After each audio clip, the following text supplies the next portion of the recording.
redemption ever came. I stopped asking for forgiveness, cause you should know only fools tread with the angels. Fear to go, but you keep trying to get too close. Save myself by turning into stone. So save your judgment cause you just don't know. But some things never change, never change. Oh, they say I should feel guilty and change my ways, leaving crumpled bodies in my wake. Swear I didn't mean to make them break. Swear I didn't mean to make them break. But they're so delicate and so mundane, and they keep coming like a moth to a flame. Oh, some things never change, never change. You break your back to make me feel again. Suffocate to make me breathe again. Lose your mind from endless pain. Some things never change, never change. Oh, redemption.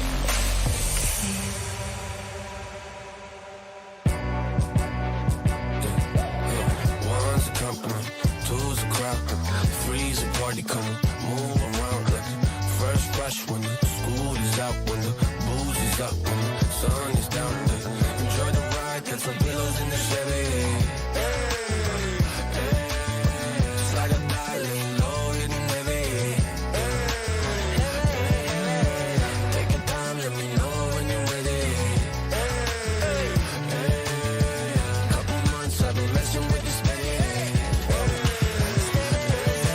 Open for plans tonight. Lost in the afterglow. Oh, girl, your love for me keeps calling me, so I'm calling you.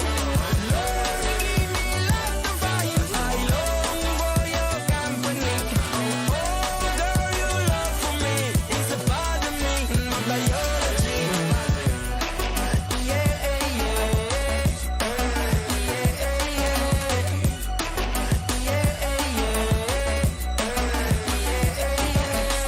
it won't be over till the fat lady sings. I owe you a trip, cause me and you, we got a thing.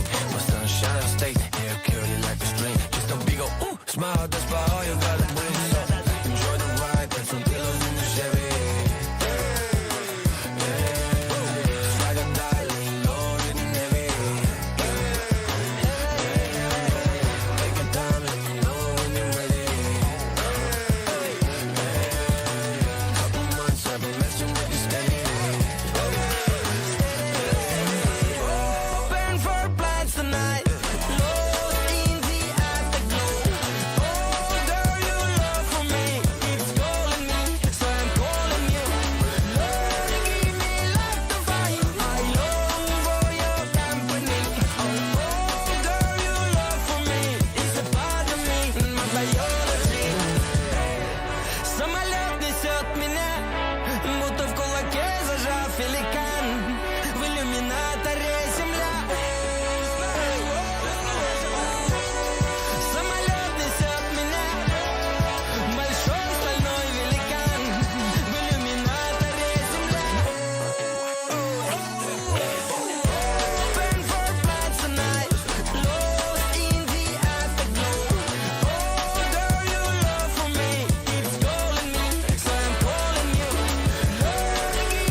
can't get it back.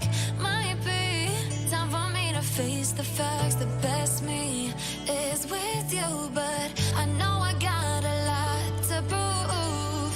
They think we're too damaged to fix, but we're just working through a little rust. They like to say we're just young, but I know we won't give this up.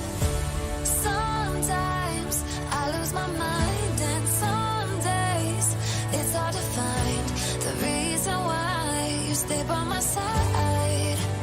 You and I break our hearts open in half just to see if we'll put them back. No matter what they try, I'll stay by your side. It's you and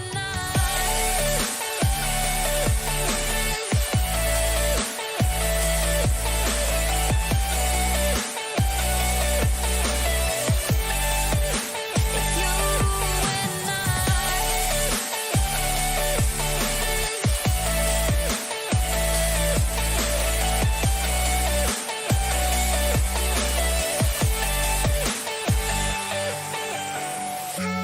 Was it the voice? Was it the fire burning in me? All of the noise turned into choirs of harmony.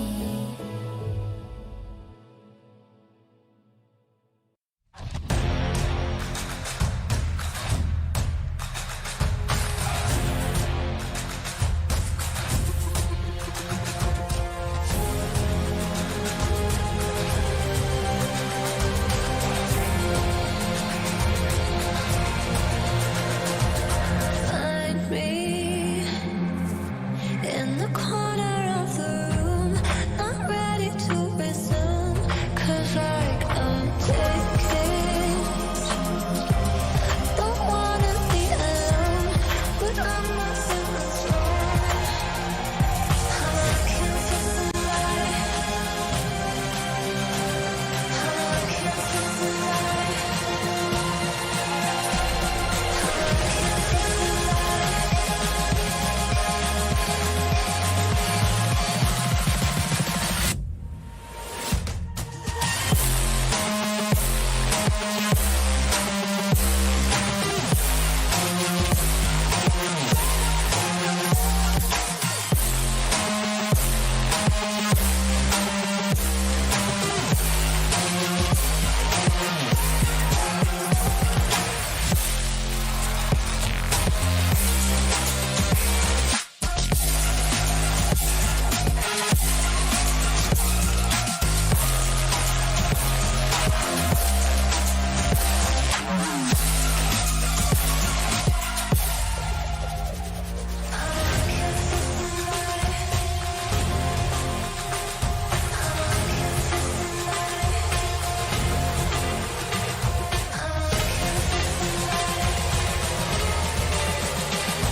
Open eye, feel the waves cut through me. Hypnotized by the sounds I'm breathing in. Hold tight, hold tight. Chemicals collide. Hold tight, hold tight, hold tight.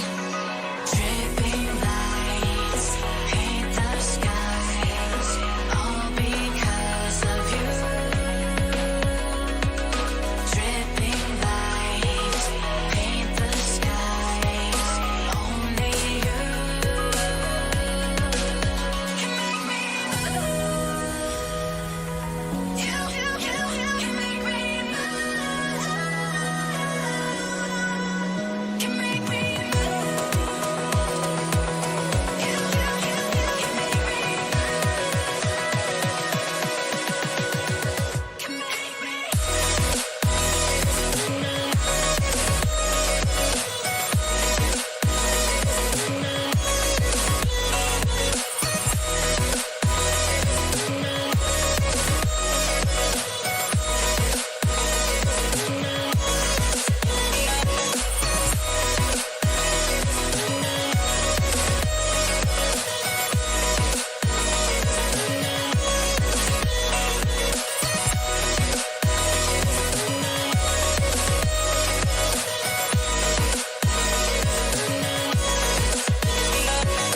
So alive, make it last forever. Stop in time, yeah, I'm surrendering. Hold tight, hold tight. Chemicals collide. Hold tight, hold tight, hold tight. Dripping lights paint the sky.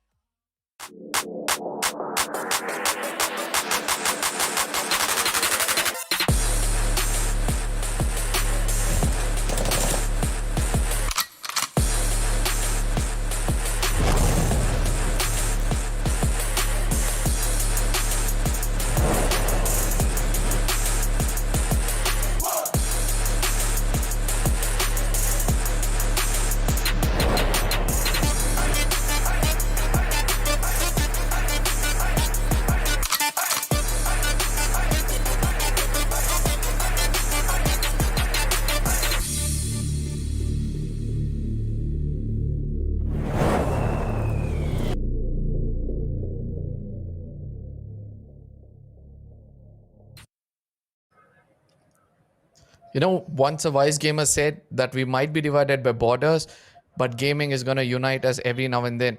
And it looks like yet again we're going to be united here at World Esports Cup presented by Infinix Smartphone. And this is India Today Gaming, ladies and gentlemen. We are going to be stepping into the Pakistan group.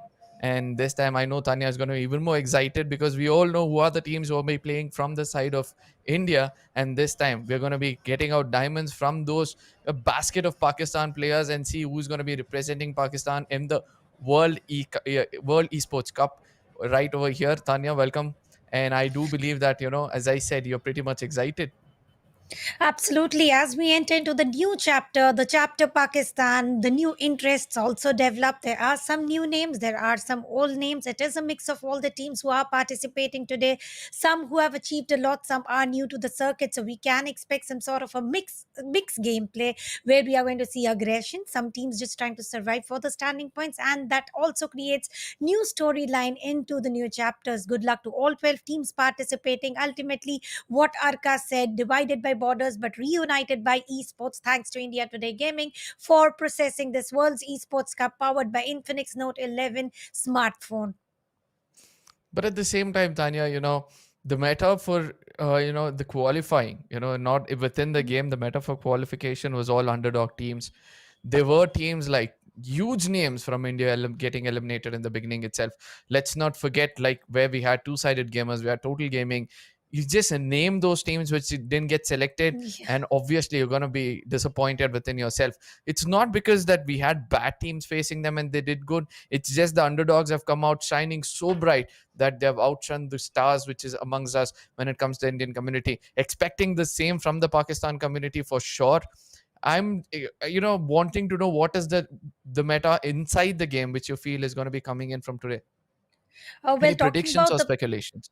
Yeah, definitely. For Pakistan teams, all the predictions are coming in. These teams don't fight for Booyah. These teams go ahead and get the as many kill points as possible, and that is exactly it is noticed over time. They go for frags, they go for crash landing, so we can expect early battles every single time in every single map.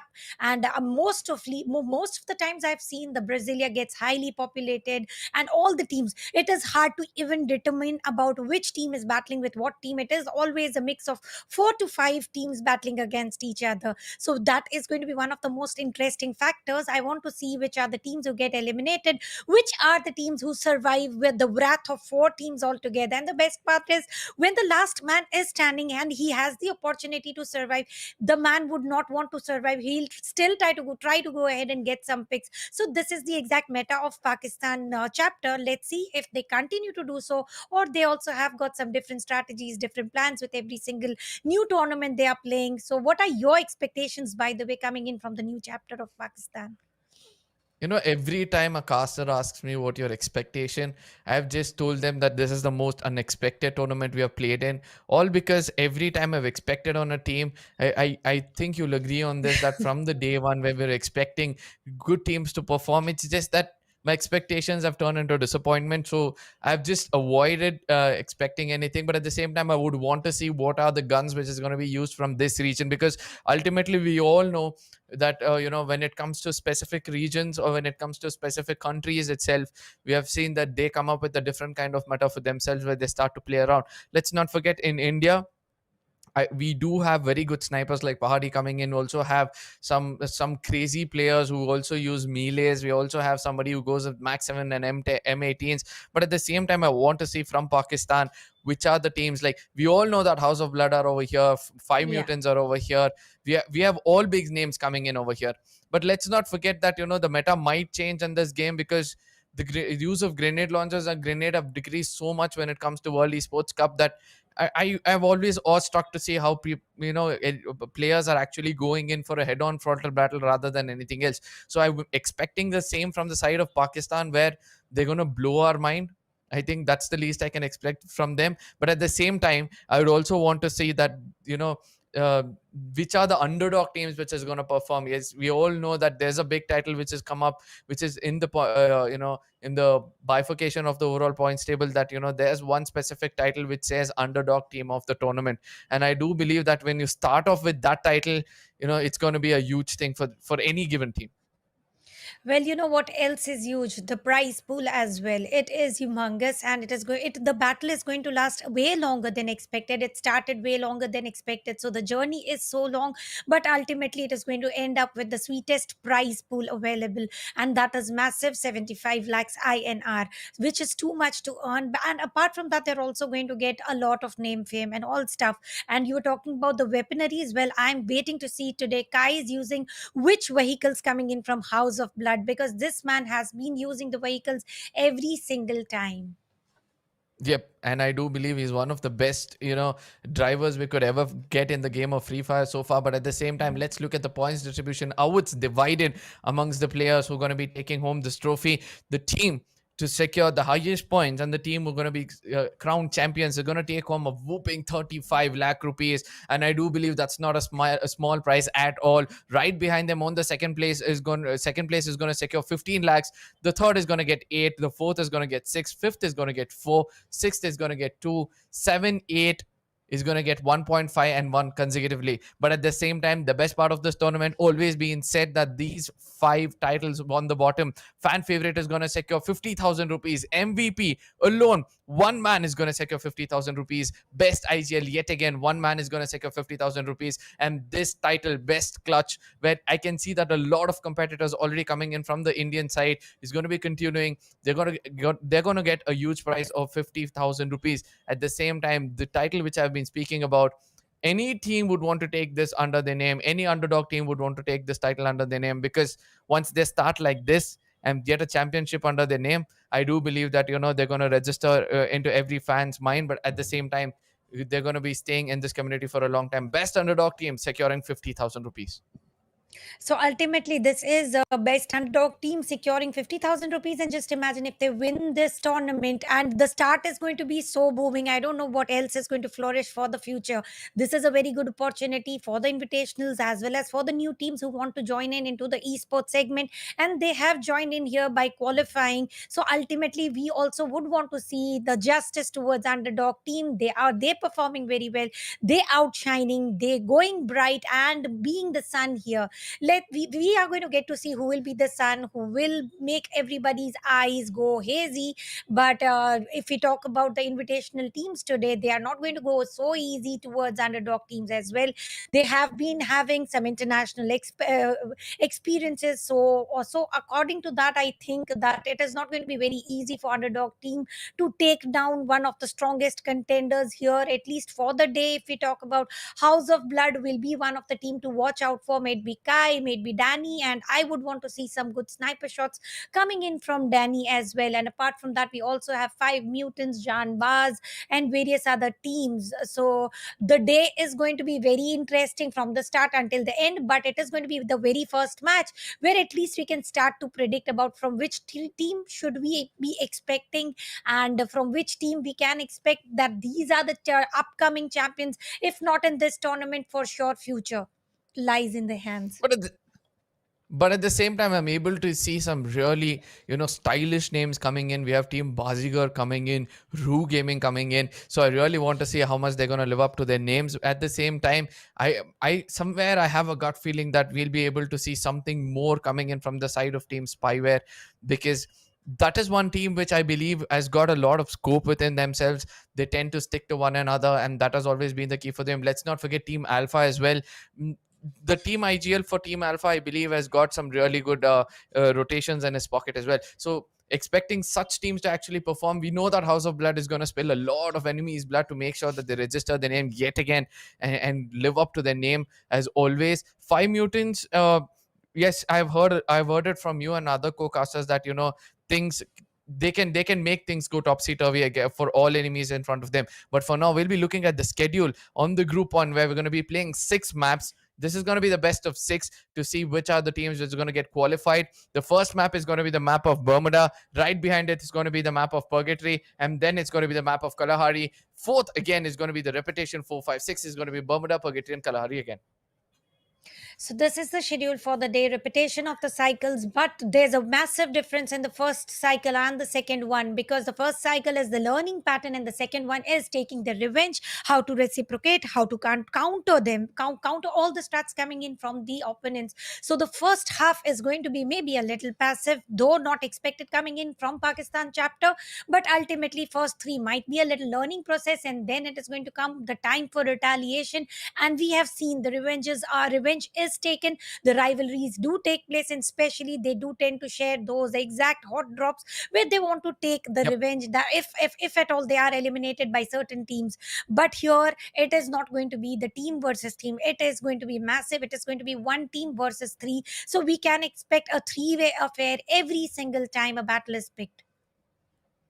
Yep, but at the same time, I would want to see what has happened so far, how the points table was standing when it comes to the Indian region, because we all know some news names were also there, some underdog teams who have registered their name in our minds, in the minds of the fans as well. Before we step into that, yes, it's going to be a best of 6, as you already told. At the same time, in the best of 4, which we have seen in the region of India, we always saw that they had to be get going from the first game itself.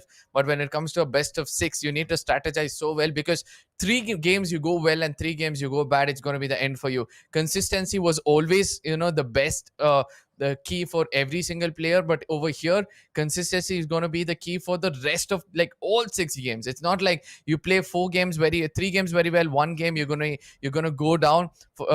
Before we step into all that, my friend Tanya is going to take us through what the points table is going to look like.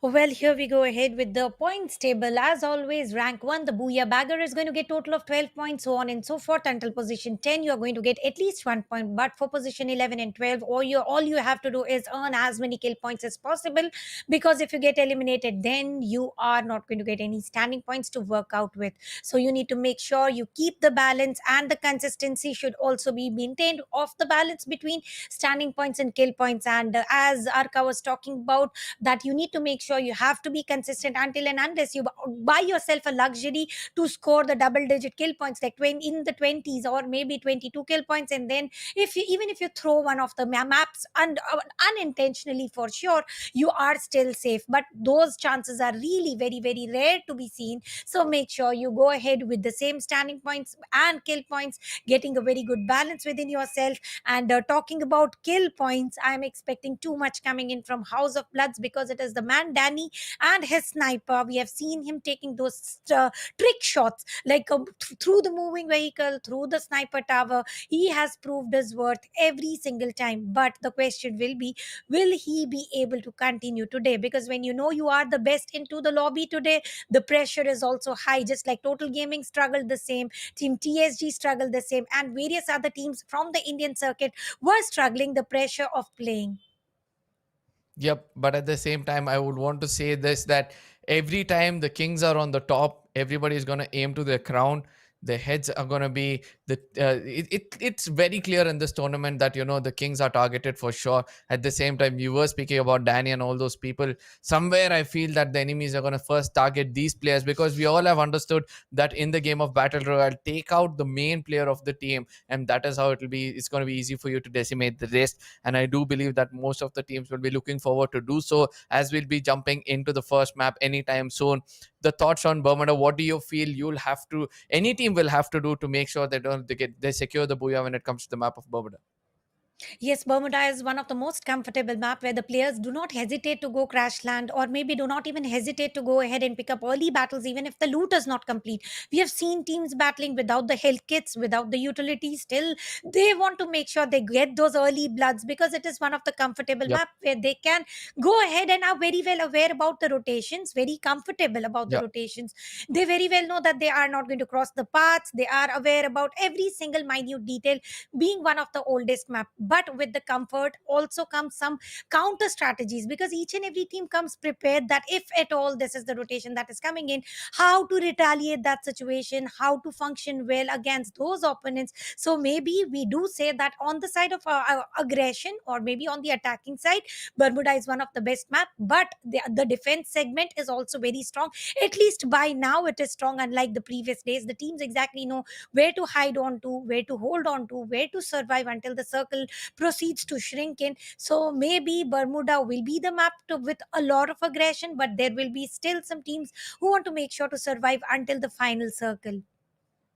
Yeah, at the same time, I do believe that, in the map of Bermuda, there's going to be a very good statement which will be put in front of us, which is going to be proved in front of us, that the best defense is a good offense. So I do believe that the offensive gameplays are going to come in to restrict players and to use it on the defensive side as well. Yes, ladies and gentlemen, we are going to be jumping into the map of Bermuda, and this is going to be the first map of the day. And I do believe that, on day one, map one, in this group one, the action is going to go beyond the roof. It's going to blow the roof off for sure, as the flight path is going to be right to the center of the map, dividing it into two equal halves, allowing all the players to go in their specific hotspot. Look at how HOB is going to take the northern side of the map. Every team knows that it's not going to be the team you're going to go and touch or have an early skirmish with. They're also going to be blessed with the blue zone. So I do believe that, they're going to be the team to watch out for, as they have the best firepower till date. Absolutely, they've got all the northern part of the map of Bermuda, but southern part, that is Sentosa Island, is into the hands of total of two teams, UK as well as SG, and the first blood is already drawn on the grounds of Clock Tower. Let's see how this fight is going to end up. Is the team entirely going to get eliminated, or some survivors are just going to chase out of the battle and move out? But talking about Clock Tower, it is turning into graveyard. Blood by bloods will be drawn for sure, and the vehicular rotation coming in from Team STX. They are just trying to move away from Clock Tower towards Rimnam village. Don't want to indulge into the battle real soon. Coming to Team SCAK. Well, they've also made sure to split northern part of Sentosa into the hands of one team, and southern part of Sentosa into the hands of one team. Yep, I really want to see who's going to be the kings of Clock Tower, as we have seen in this tournament specifically. There comes in a push from AH. He's at M10. He's trying to connect some shots as much as possible, but eventually, it's going to be Scarrel and Max 7, which is going to be proving a little more worthier at this point of time. We see that Legend wants to take the fight to the enemies at this point of time. What a shot at the end. He's going to put down a player. Ali's going to be confirming a player as well. Team DT starts off at a very good note, and I do believe that, determination coming in from their side proves to be more strong, as they've got focal points in their name at the same time on the cost of a player. This costing of a player, I do believe, is not going to be a good start for them, but they have done the job to secure 4 kills. All they have to play is really safe. Make sure they be on the defensive side from here on until they reach to a point where they can take the fight to the enemies in the final circle to secure more placement points. Oh, well, definitely. Team Determination ES definitely were determined to win the grounds of Clock Tower, and it was not very easy because it was the first blood drawn against them, and still they were able to reciprocate, retaliate, win 4 kills for themselves. But the trade was definitely positive, and going towards Booyah with a 3-man roster should be a little difficult. And as you mentioned, Arka, if they are able to hold on to until the final circle, where they are very sure of to give a strong push, and maybe then they can procure that Booyah. Booyah still has a lot of time, ladies and gentlemen. We are not even 3 minutes down, and this is exactly what I was talking about. Team Pakistan, or maybe the Pakistan chapter, is way more aggressive compared to Indian teams, Nepal teams, and here we talk about a few other teams as well. On the Rimnam village, we can see that the teams are trying to just go ahead, go away from any battles coming their way. On the grounds of Pochinok as well, we are able to see one more team coming their way, which is going to be ROOH Gaming. The name is very, very interesting, which means soul in English. Let's see how many souls are they going to take away, or they are going to be soft and give up their souls against their names, against any opponent team. I do want to agree with you on that. Soul Gaming coming in, ROOH Gaming to be specific, what the names are. Want to see whether they'll be able to suck out some souls in many of these players. But at the same time, let's not forget to see what the House of Blood are actually doing, because they have control of the complete northern side. And just imagine if you're allowing the Kings to actually stock up on their loot. The kind of assault which they're going to come in with is going to be very hard for other teams to cope up. At the same time, we have Team B coming in over here, and Team BAZIGAR. This was the team I was speaking about. A very stylish name coming in over here, and let's see whether they'll be able to, come in with the same kind of charisma which they're carrying in their name. At the same time, Team 5 Mutants. The Mutants are that one team we always said that they can bring a change in the table any given point of time in this game.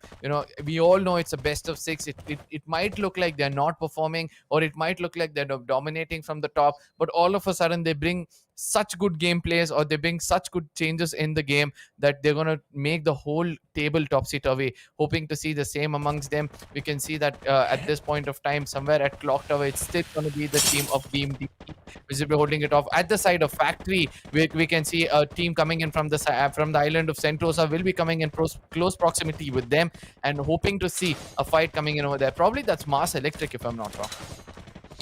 That is Mars Electric, and we have usually seen the split of Mars Electric and Factory where the players go 50-50, but that is not the case of scenario right now. The players are all stuck to each other. They are all together, and now they are making a move. No battles as of now, and it is a passive play. This was the least that I was expecting, and I really don't know where is Ali want to travel with the McLaren that he is able to acquire. I don't know why is he parking it in the basement of Clock Tower. For now, Rimla Village will not be the part of the circle, and coming back to Mars Electric, well, we can certainly spot total of 4 teams joining in, and this party is not going to be any fun. It is going to be a bloodbath, sure.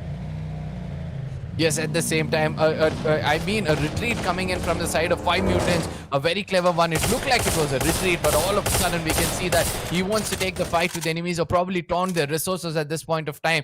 There's going to be a 3-way Mexican standoff for sure, starting off at the side of Mars Electric and at the side of Factory. I'm so sorry. And I do believe that, Team YOTO having the higher ground, they can actually go on top of the Factory, using a glue wall, probably making a stairs on the glue wall, and actually actually take the fight to both the teams, but eventually they're trying to fall down at this point of time. Team FF sees that one player of 5 Mutants is right in front of them. The fire is concentrating right on him. He's in the crosshairs of Omega as well. He gets taken down. Probably confirmation comes in as well. Now, the cover fire was not strong enough. It's going to be PGC who's taken another player down, and it's going to be easy for them to decimate the whole squad, as Wallet and Two-Face are the only two players alive at this point of time. Two-Face is trying to put some grenades time to make sure that he gives the cover fire. He does do it for a brief period of time. Sergeant and Walip are the two players who have to retreat at this point of time. If they do it successfully and backfire against the side of YOTO, then I do believe that 5 Mutants do have a chance over here. Over here, YOTO killer were able to procure one frag, but Two-Face will go to such an off-angle expectation. Not expecting that Two-Face will be here. He's able to take down one over the other, but the players are getting revived. No result coming in. He is using all the fires. He is using all the energy, but ultimately all 4 players of the opponent team are again back on the foot. Team FF it is, and once again, station coming in from Two-Face. He does need this cover fire right now. He does need support here. He has got the advantage of upper ground, and ultimately he is facing the wrath of Simba and is taken down badly. And I don't think Two-Face is going to get the revival here. Yeah, but at the same time, 5 Mutants are going to be surrounded by all the 4 players of the opponents at this point of time. YOTO goes in a bit too closer, simply has to pay the price. But at the same time, Mutants have decided to stick together, make sure that they take the fight together. But at the same time, YOTOs are not stopping themselves. They become a pack of wolves. They do understand that, the best way to take down 5 Mutants is taking one player at a time. And they're successfully able to do that with all 4 men standing. 2 players already down, left out with 2 more players. They want to push in and make sure that take the higher ground as soon as possible, because a third party which might be entering towards the compound at any given point of time could cause bad for the side of YOTO. At this point of time, Simplex with that PSS trying to see whether he can see a head popping up at the horizon is holding themselves back. YOTO still have a chance of taking a rotation away from this place and then taking the fight against any other team, but it looks like they don't want to go away. They want to take a finish against the side of 5 Mutants. Definitely. The upper grounds and lower grounds are already shared, and the YOTO killers definitely know that they have outnumbered the opponents, which is 5 Mutants for now, and they wouldn't want to leave those other 2 remaining kill points to face. Well, least expected, but he was revived for sure. He's back on his feet, and if we have a look at Sajid, he is waiting for the close call duel with the Max 7 in his hand, and on the other side, Two-Face with the Scar can go for mid-range as well as close range. Let's see who's going to initiate what, but it is safe for 5 Mutants that they don't have any throwables, and the most awaited team, House of Blood, coming into the actions against Team TA. They are able to take down one player. Let's see if they are going to go ahead again with the confirmation. Kai was spotted as well. Tanked up a little bit of damage, and once again, while tanking up a little bit of damage, Water Perfection coming in. He is able to take down one knock for sure, and Blue Zone is closing in. This is the time that he can gatekeep not only one, but total of 2 players and throwables coming into the action in his point, and not being able to deliver the damage as he expected. For so long, their team support comes in. Ultimately, Kai is lost. 1 kill coming in, but that is definitely not sufficient enough. How long will House of Blood be able to gatekeep here? Yes, I do believe that House of Blood do have a higher opportunity over here to take this fight against the enemies, because they've lined up one behind the other to make sure that they concentrate the firepower on one given angle. The convergence is going to be much more easier for them. Treatment gun being used by the other side of Team TA. Team Alpha versus the House of Blood. The least expected 2 teams to be on the early skirmish, but at the same time, this fight is going to prove who's going to be the kings of this specific map to continue from here on. I know that casualty is already being dealt by the side of House of Blood. Second one gets connected by Hamza, and I do believe he's going to be confirming with the second grenade as well. House of Blood, when we thought that this is the team which is going to be dominating, as I said, the unexpected tournament is going to put an end for the side of House of Blood. As a fun, he's taken down Leader as well, and Danny will be the last man standing. And I do believe this is the first time ever we'll be able to see that Danny is going to fall back from a fight, and I do believe he's going to be chased down from the team of Team TA. Team Alphas are proving themselves the alpha of the map of Bermuda. Coming back to Pochinok here, we can clearly see there are a total of 3 teams, and Pochinok is not part of the circle. How are these 3 teams going to enter the circle simultaneously? It shall be a gentle skirmish ending into a very, very exhausting battle. Let's see how is it going to be. For now, Team SC is going to push it in, and they do have throwables also to work out with, but little do they know that they have got an uninvited guest. And waiting for these uninvited guests. MO will be the man to get knocked first, and the grenade miss. Lucky Moniz will be saved by the blast of his own grenade, and for now the MO player will be revived as well. Double vector then chrono. What an old meta to be spotted here was little. It was least expected that we are going to get to see this sort of battle, but yes, it is. And no mercy will go merciless and get the grenades. And wow! ROOH Gaming gives up the ROOH to the team SC right now with total of 4 frags, and the grenadier of the team MOAK, and he is tasting the taste of his own bitter medicine. MO is taken down by grenade.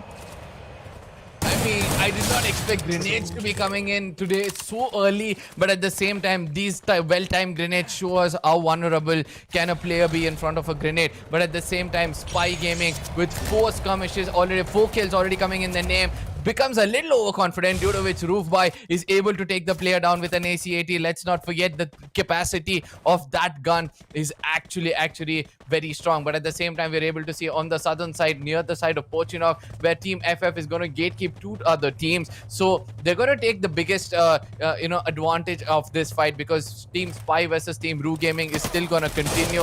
Spyware versus ROOH Gaming, yet again Spy at this point of time being very vulnerable. But at the same time, Umar will be the last man standing for the side of ROOH Gaming. A good grenade could actually end them over here. No Mercy and Dodge on the other side are not stopping themselves. No Mercy is making sure with Professor is going to keep that crosshair at the side of it, and a rush comes in from their side. It's going to be a very bad fate for the side of Spy Gaming. For ROOH Gaming will have the last man standing. He has 2 medkits for now. He's going to be looting the dead bodies of his teammate for sure to make sure he gets it, but gets taken down as well. And I believe that's an elimination for the side of ROOH Gaming. And for now, Factory, well, I don't know. This is the handshake agreement coming in. Nobody wants to enjoy the battles of Factory anymore. Both the teams going away from each other, disengaging totally. It is going to be Team STX now crossing the path on Clock Tower with a total of 2 teams not wanting to interact with any of the opponents here. Going ahead with the northern side of Clock Tower and try to confiscate the properties available. And I think this is the safest spot for now. The circle will take a shift gradually, but this is the team who has not indulged into any battles. No casualties seen, no kills earned, and they've got all the loots into their pockets. Let's see what are they going to earn out of these pockets. Horde seen into the hands of Hamza shall be able to give a very good spray. Let's see if he's able to achieve what he's targeting to. Coming back to Team 5 Mutants, they successfully survived from Clock Tower until now as a duos. They have already reached Clock Tower as well. Now it is 9 teams, 23 players surviving. That indicates almost all the teams have turned unhealthy, not having a 4-man roster alive, unlike some teams like STX. Circle is shrinking in. What are your expectations from here? Because the teams that we were talking about, to Team ROOH Gaming, Team BAZIGAR, so is House of Blood, they have all struggled to survive until the 4th circle. And now with only 9 teams remaining and the strong and the big names are already out back into the lobby, do you think the battles are going to be very interesting? I do believe the match is going to turn even more interesting from here on, as nobody wants to take that fight right now. They were waiting for the circle to come in. 5 Mutants at this point of time probably will be the team which have a higher advantage. House of Blood eliminated on the 9th spot. The least expected names to go down, as we were speaking about, eventually go down as well. Team number 1 and 5 are going to make sure that, they take the fight within themselves and then go in. And we all know that Team 5 Mutants do have to watch out for their back at this point of time. Team FF, 3 players already go down. The new kill leader is going to be the YOTO killers, and I do believe that they're having a very good time over here. At the same time, look at the center of the circle. Team number 3 at this point of time spread out evenly. If one player gets taken down, that is where things are going to turn out bad for them. But at the same time, team number 8, they have the control of the zone on the southern side of the clock tower, but how well will they be able to hold it is the question, as team number 12 is eventually going to push in and make sure that they take some kills in their name as they push into the circle. Are they going to take the kills? Are they not going to take the kills? Will they be able to allow to push into the circle, or they will be taken? There are many questions, and these players are also only going to give these answers to us. For now, Professor choked totally with the zone, and against Team DTES, determination. We have seen them play from the start and until now. They landed on Clock Tower. They are holding the same position. No rotation seen, no movement seen, and they are into the best of the compounds of Clock Tower. Of course, it is going to be 2 phases. Oh my God! Calibers, who is again taking a triple with one grenade. Amazing battle spotted here. These are all the grenadiers. They should be adding the grenade man to the title. One grenade ends up eliminating total of 3 players. Once again, it is Ali cooking the grenade. Will he be able to get that kill? Delivered a little bit of damage, but unfortunately, it was not the finisher. Once again, grenade popped in, and the no. Once again, he is able to take down one more man. Our today's MVP weapon is definitely grenade.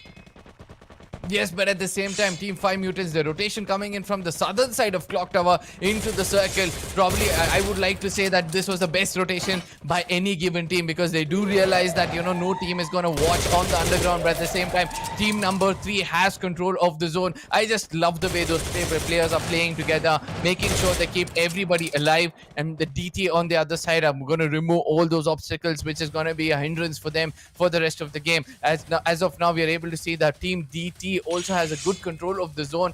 They do not have to worry about anybody else. A good grenade being cooked by the side of Team A, and 5 Mutants are going to push in with that chrono shield being popped up on the opposite side. Team 5 Mutants at this point of time very vulnerable. It's the last man standing. He's taking the fight to the enemies, but eventually will be put down because of a grenade coming in from one side. At the same time, Team STX, as I said, has a very good control of this compound, very good control of the zone as well. He's going to push in with that melee. Doesn't connect on the first swing. The second swing probably he can come in as well, and eventually he'll be the person who gets taken out because of that miss. At the same time, Team STX will be losing for the first player. Ali will be putting an end for that other person. Team DT Legend gets taken down with that AC-80. Let's see as this fight is going to turn out to be more worse for the side of Team DT.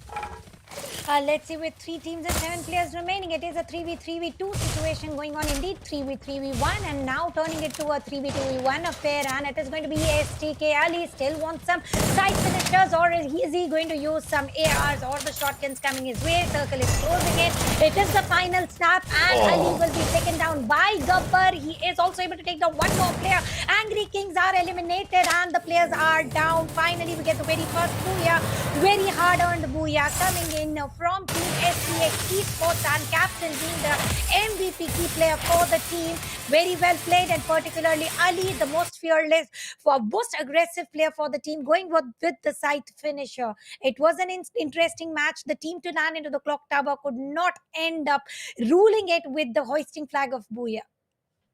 Yeah, but at the same time, even though you're holding the side of Clock Tower, you have to make sure that your strategy is very clear in your head. When you have an element of doubt and you try to come out of your very own hard cover, that is when you start to face the wrath of the enemies. But at the same time, Team XTX, as I said, they were positioning themselves so well near the side of Clock Tower. They knew that the zone was going against them, but still they held on to the commands of the IGL to say that, we're going to stick here for a long time because we are having all four men standing. We have an advantage over here. Once the time is right, that is when we push in. They waited, they had patience, and they eventually came in to take the booyah in the name. Even though they did not have such great numbers when it comes to kill points, I do believe that they'll be having a very good start when it comes to overall points table. We do believe that the team which is going to carry a minimum of 15 points for themselves in every game is going to make sure that they get selected. Let's remind to all the viewers that the 4 teams are going to get selected in this group, because it's the best of 6. So the top 4 teams, is going to be a very good fight. As I said, Tanya, you were speaking about the House of Blood, the way they can decimate teams. And all of a sudden, we are able to see that is the team which goes down at the 9th position. Let's not forget 5 Mutants in the beginning lose 2 players. Then we have Team Alpha somehow trying to be the Alphas in the beginning, again gets taken down. Spyware also goes down. What do you have to say about this tournament now? Oh, well, certainly expect the unexpected shall be the word for WEC. The teams who we did not talk about, and particularly the man Caliber. I don't know exactly from which team did he belong to, but his grenades were just so precise, just so on point, and perfect in every different angle. So here we go ahead with the leaderboards of World Esports Cup Pakistan chapter, about how and where the teams are standing, about how they are positioned, and the way the grenades were cooked every single time. And they were with exact precision, because once we can witness that one grenade takes down total of three players, but every single time one grenade goes in and we see the casualty happening, Arka. Now that is something unique that shows that so much of practice is coming into their way in terms of throwable. STX Esports with total of 15 points, which exactly you said, they are on position 1, followed by Determination Esports, where they are with total of Yep. 14 points on position 2. Now talking about Determination Esports, they landed on clock tower, got some early kills, but they could not continue the kill streak going on and on. And talking about the third position, which is RKG Army with total of 13 points, sharing the score with Angry Kings as well. And last, YOTO Killers. So somewhere in top 5 are the teams who we talked least about. Yes, but somewhere I said that, Spyware or probably the team of Team Alpha could be performing well today. I was pretty close to it. It's just that I want to make sure that I'm at least close to the, speculations of what I do. But at the same time, what a gameplay coming in from the side of Determination in the beginning itself. Like from the beginning, where they were holding the clock tower, or probably they were on the southern side of the map, if I'm not wrong, they did show a good determination and they were able to outnumber the teams in front of them. They were holding that position for a long time. 5 kill points on an average. We're able to see that 5 is the average kill point on the top of the table. 3, 5, 6, 5, 6, 5. Like most of the teams were there. YOTO Killers, least expected teams to actually come in and perform that well. The rank points are least, but still they were able to put up some kill points in the name. And let's not forget that YOTO Killers were the team which actually, no, I think it's YOTO or Spyware which actually took down the team of House of Blood. On the bottoms are going to be the teams which were least expecting. 10th place is where House of Blood is going to stand off. BAZIGARs were not able to come up with the right kind of charisma. Team Alpha goes down with 3 points on rank and kills. 5 Mutants, somewhere we felt that 5 Mutants will be able to perform. They were holding a very good position. They came out of cover, as I said. It was not necessary. They were taking a rotation from the lower ground of the clock tower, on the tunnels of the clock tower, where it was not necessary for 5 Mutants to actually go in at that point of time if they'd held on for a brief period of time, because they had 5 to 6 glue wall right in front of them as cover. So it could have been an element of doubt coming in from the side of opponents as to behind which glue wall the enemy was, and they would have burned their resources just to take it out. So somewhere 5 Mutants couldn't go in and secure that. But on the bottoms is going to be ROOH Gaming and Janbaz, where we saw that these are the two teams on the bottom of the table, suffering to actually come in with any kind of kill points of strategies, because ROOH Gaming at the beginning we saw that they were not able to perform. They were not able to place their crosshairs in the right position, try to take those fights. At the same time, they were running away from fights, and grenades were the thing which actually put them completely off in the beginning itself. So all things said and done, I'm waiting to see what's going to happen in the next map.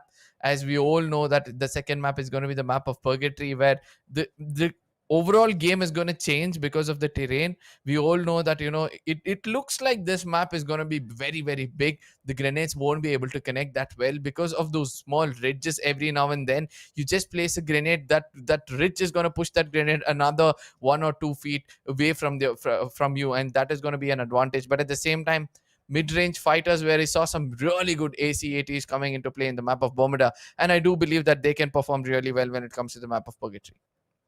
Yeah, absolutely. We can expect. And talking about the expectations, I was least expecting the highest fragger being RKG Army and Yoko Killers, or it was YOTO, if I'm not mistaken. Very well played. Yeah, Yeah, it yeah, is YOTO. YOTO Killers.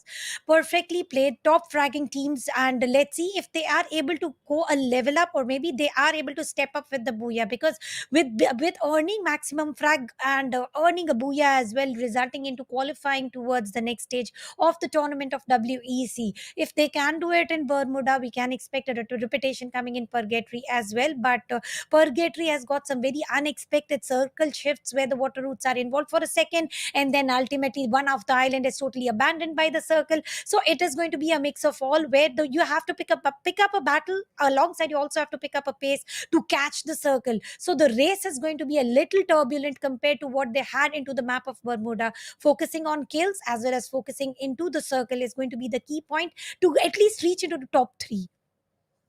Yeah, I've always seen when it comes to the map of Purgatory where it's divided, three different islands are divided. There's one small island on the northern side that's Moat House, right? So I've seen that very few teams actually go into the side of Moat House and come out alive. And whichever team has come out alive from the side of Moat House always have got that opportunity to take the booyah in the name, because nobody's going to bother to see the northern side of the map every now and then. Until and unless we are able to see that, the circle is going to form on the northern side, that is when they would want to clear off anybody on the northern side, on the southern side of Moat, which is a high ridge game. But at the same time, all this said and done, we have seen the teams on the southern side of Purgatory always tend to take a longer rotation. We have seen very less teams going to into the side of Motors. Do you have to justify this statement, or do you disagree on this?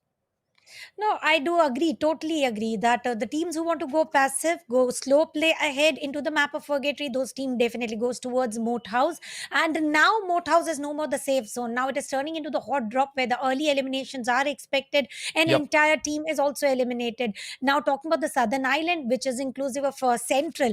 Now that is also one of the hot drop apart from Brasilia, where we do see, I don't know what is the a key factor of Central. Everybody wants to get control of What's it? Central Yes. City, and let's see today, are we going to see any two teams attempting to and own the teams, own the entire segment of Southern Island, and they also tend to take the rotations through Central, because there is a bridge near to Central itself, the main bridge connecting to the mainland, In front of also Fire the zip Brigade. lines, absolutely in front of Fire Brigade, and also the zip lines. So it is not going to be very easy, that I'm very sure of. But the team to also procure the grounds of Central City, there are also chances that we can see that entire team into top three. Just like for Clock Tower, we have prediction the team to entirely own Clock Tower can go, and the team definitely determination. Esports were able to reach into top two, though they were lacking kill points. That's okay, but standing points are also going to matter in long run.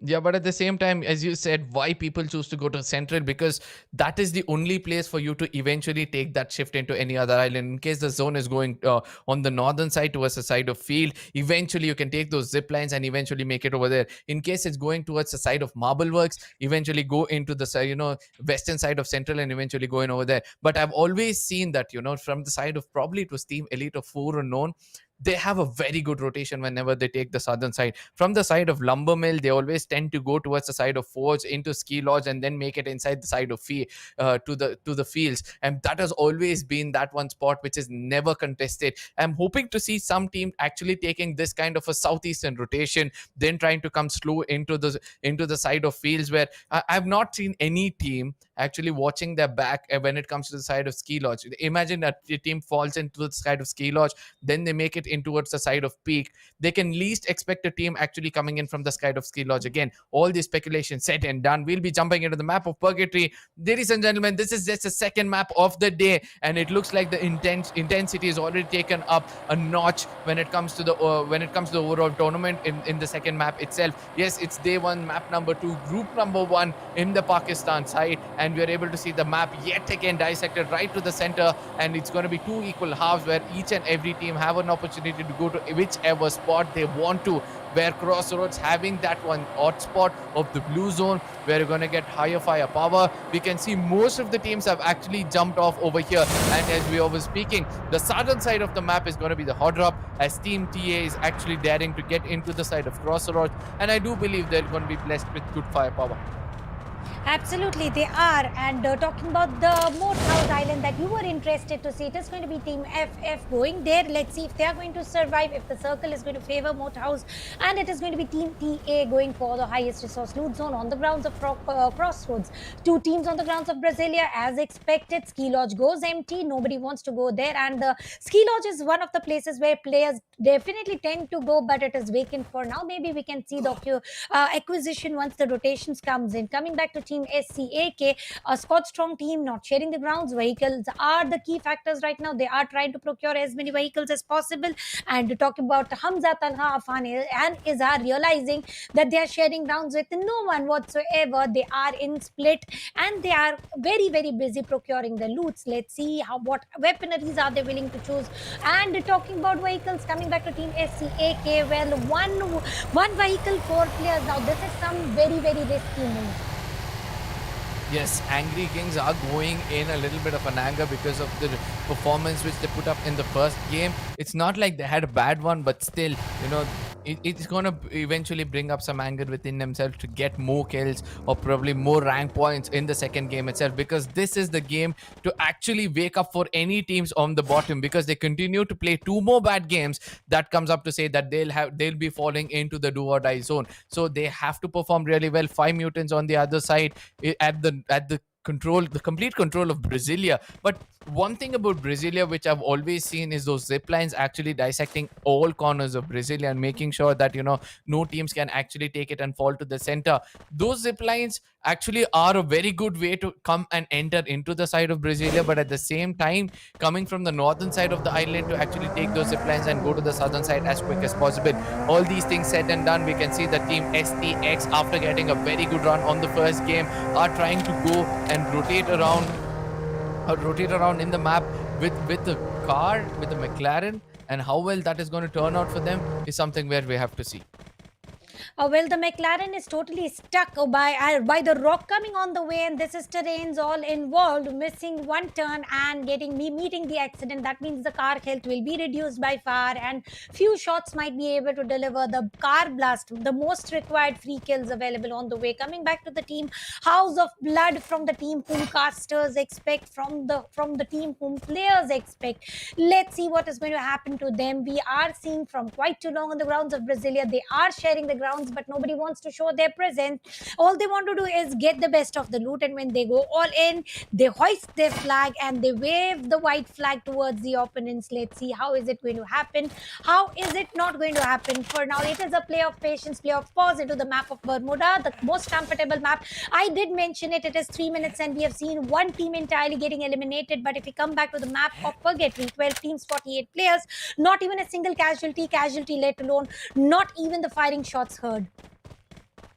Yep, but at the same time, nobody wants to get into a skirmish, and that is the best thing for us to see at this point of time. House of Blood will be on the path of redemption after they got taken down in the beginning. The least expected team to get eliminated over here, obviously, is going to be the House of Blood, but it looks like everybody else are going to target them as much as possible. As of now, when we look at the map, it looks like, Mount Villa is a place where there's not very much a fight, but as we speak about Brasilia, and as the place between Brasilia and Pick, we can see that Team RG is already taking the fight against the side of Team SC. An unnecessary fight to actually burn your resources at this point of time. Oh, grenade was being cooked. I saw that coming in, but did not expect somebody to actually go down and get confirmed with the second one right behind it. SCAK yet again looks like they're not going to stop themselves from taking those early kills for themselves, and to make sure that they have enough kill points even though they're going soon. A good trade coming in from the side of RG. At this point of time, Usman has taken down a player. A good cover fire might be coming in. A good cover might be coming in from the opponents itself. But let's see how well RG going to strategize this. Let's see how well are they going to strategize. Planning is the thing, execution is the second most important thing. For now, SCAK have managed to get one kill with the grenade attacks, and I think this is the team shall be renamed the SC Grenade Kings, because every single team is trying to get the first pick with the grenades instead of creating an angle or everything. And the team who went ahead with the split are struggling very, very bad. One player was down and confirmed immediately. The man from ROOH Gaming, the only team on the score 0, is again maybe going towards the 0 score. No prize for now. 2 players are gone, 2 more to go. Let's see how long will they survive as a duos, because battling anywhere, and the location that you were talking about, Arka Field, is not rendering much of yield to Team ROOH Gaming for now. Coming back to 5 Mutants, and on an average they did perform better, at least from other teams from whom we were expecting, and this team is trying to contest one of the heavens compound of Brasilia, one of the most risky, and you won't believe, I always mention that the curse is real on this heavens compound if tried to conquer it before the 4th circle. Let's see if the curse continues, or it is going to be 5 Mutants breaking the curse. Yeah, I do believe I would want to agree with you when I say that that is one spot which is going to cost a lot for the team in case they're trying to hold that compound. Obviously, because there's a huge high ground behind you, and any team taking a rotation from the side of Moat House or any team which is coming in from the southern side will be able to use some grenades and restrict you. Let's not forget that even in the Indian series where we were able to see that Indian chapter, we were able to see that a grenade launcher put down 3 players in that very spot, and that's going to be a very vulnerable spot. On the side of Quarry is going to be the side of Team DT, and we're able to see the rotations from each of these games. Looks like it's going to be good for Team TA. Has already spotted the side of Team SA at this point of time. Damages are coming in the hundreds at this point of time. On the verge of getting taken down is going to be the team. Team TA is found. Team FF also at this point of time. That was one lone player of Team TA fallen back. He was trying to play it really safe, but will be facing the wrath of AC80 in the hands of Omega. And it looks like Omega is still going to be that one person who gives that initial kill for the side of YOTO. And a very good start for YOTO starts off on the southern side of Brasilia. On the other side of the Brasilia, YOTO once again coming into the action. The team to procure the highest strike into the map of Bermuda still continuing the momentum to try to confirm Team TA. Struggling back on how will be the last man remaining into the crosshairs of Simple as well as his teammate and Team Alpha getting eliminated by Omega. Imagine Alpha and Omega battling against each other, and Alpha is able to take down Omega for now. And 3 strikes confirmed, a 4th strong team, and there is nobody here. Little do they know, they are just trying their luck that maybe this time again they're able to get those 6 massive kills, but they will be able to with the play that they are showing. And for now, I would definitely say that Team SCAK is the team to watch out for, as well as the circle has been placed. Which locations does it include? That would have been very interesting to get that information. And Team DTES, they are on the edge of the blue circle, gradually entering. And talking about circle, here we are. Circle is inclusive of all 3 islands right now, but I'm very sure of the southern island is now going to get abandoned by the circle, or the gods of circle, and it is going to include a little bit of western island and a massive mainland. SC is going to be the team to pick up most of the advantage here, and the Team 5MT, 5 mutants, still holding the same northern compound, heaven compound available. Each and every team is trying to make a move into that angle that they don't cross the path with anyone, but it is going to be Team Spy versus RP right now. They are going to face each other. Who is going to win whom?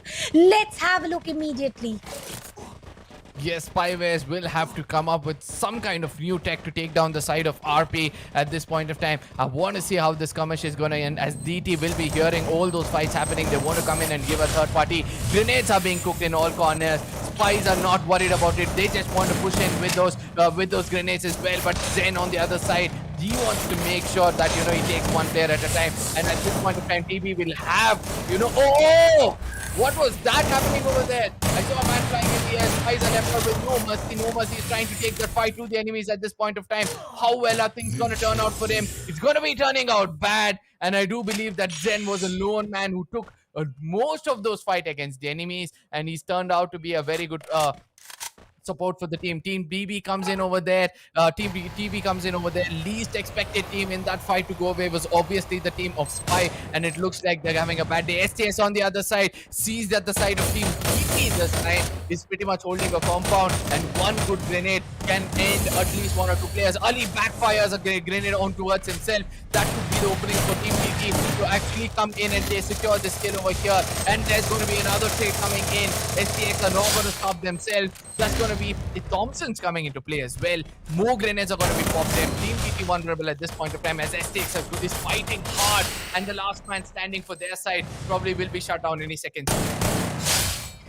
And talking about shutdown, definitely one more frag confirmed, one more shutdown seen. YOTO with 4 frags already. They are trying to battle against Team SC for now. It is a situation of 4 versus 4 near to the Marble Works. Both the teams are within the circle, but the sirens are heard. Circle is going to take a shift on the grounds of golf course into the caravans. Once again, Ali goes ahead with the grenade. And 1 grenade, 2 eliminations. Once again, a massive grenade spotted idea of 4 frags confirmed. Loss of one player should not be counted by the performance which Ali showed. He did miss one grenade. He knocked himself out. But look at the spirit. No fear, no whatsoever. Not afraid of anything. Going ahead with the same activity and winning this battle with the small window peak that they had through the caravan and taking down 2 players altogether. A very strong performance spotted here. And now coming back to Team SCAK, going towards the main bridge, connecting from Western Island towards the mainland. They are not going to cross the paths anytime sooner, but yes, they might be spotted real soon. And indeed, they have spotted one of the teams here. Let's see, they would want to show their presence. They would just want to chase out, go safe as safe as possible. Yes, but at the same time, Ali was cooking that grenade, and the kind of support coming in from his teammate was really, really good. Because at one point of time, we all know that, when that grenade was being cooked, there were some glue walls avoiding that grenade to go in. But the teammates were busy removing all those obstacles because they knew that one good grenade was more than enough. As I was speaking in the beginning, that is a very, very vulnerable thing for you to do. To hold one compound inside, and one grenade can actually shut them out. And look at what Ken is doing yet again. After decimating a team, he's going to make sure that he's going to use that M249 with his fullest ability, taking down another player. He wants to make sure that, anybody in his crosshairs gets taken down and confirm as well. Because we have seen players knock off a player and then try to push in and get a bit more closer. But this time things are going to be different. And it's very good thing to see that the zone is going to fall at the bridge side itself. Camping on the either side of the bridge will actually give an advantage for a Booyah anytime soon.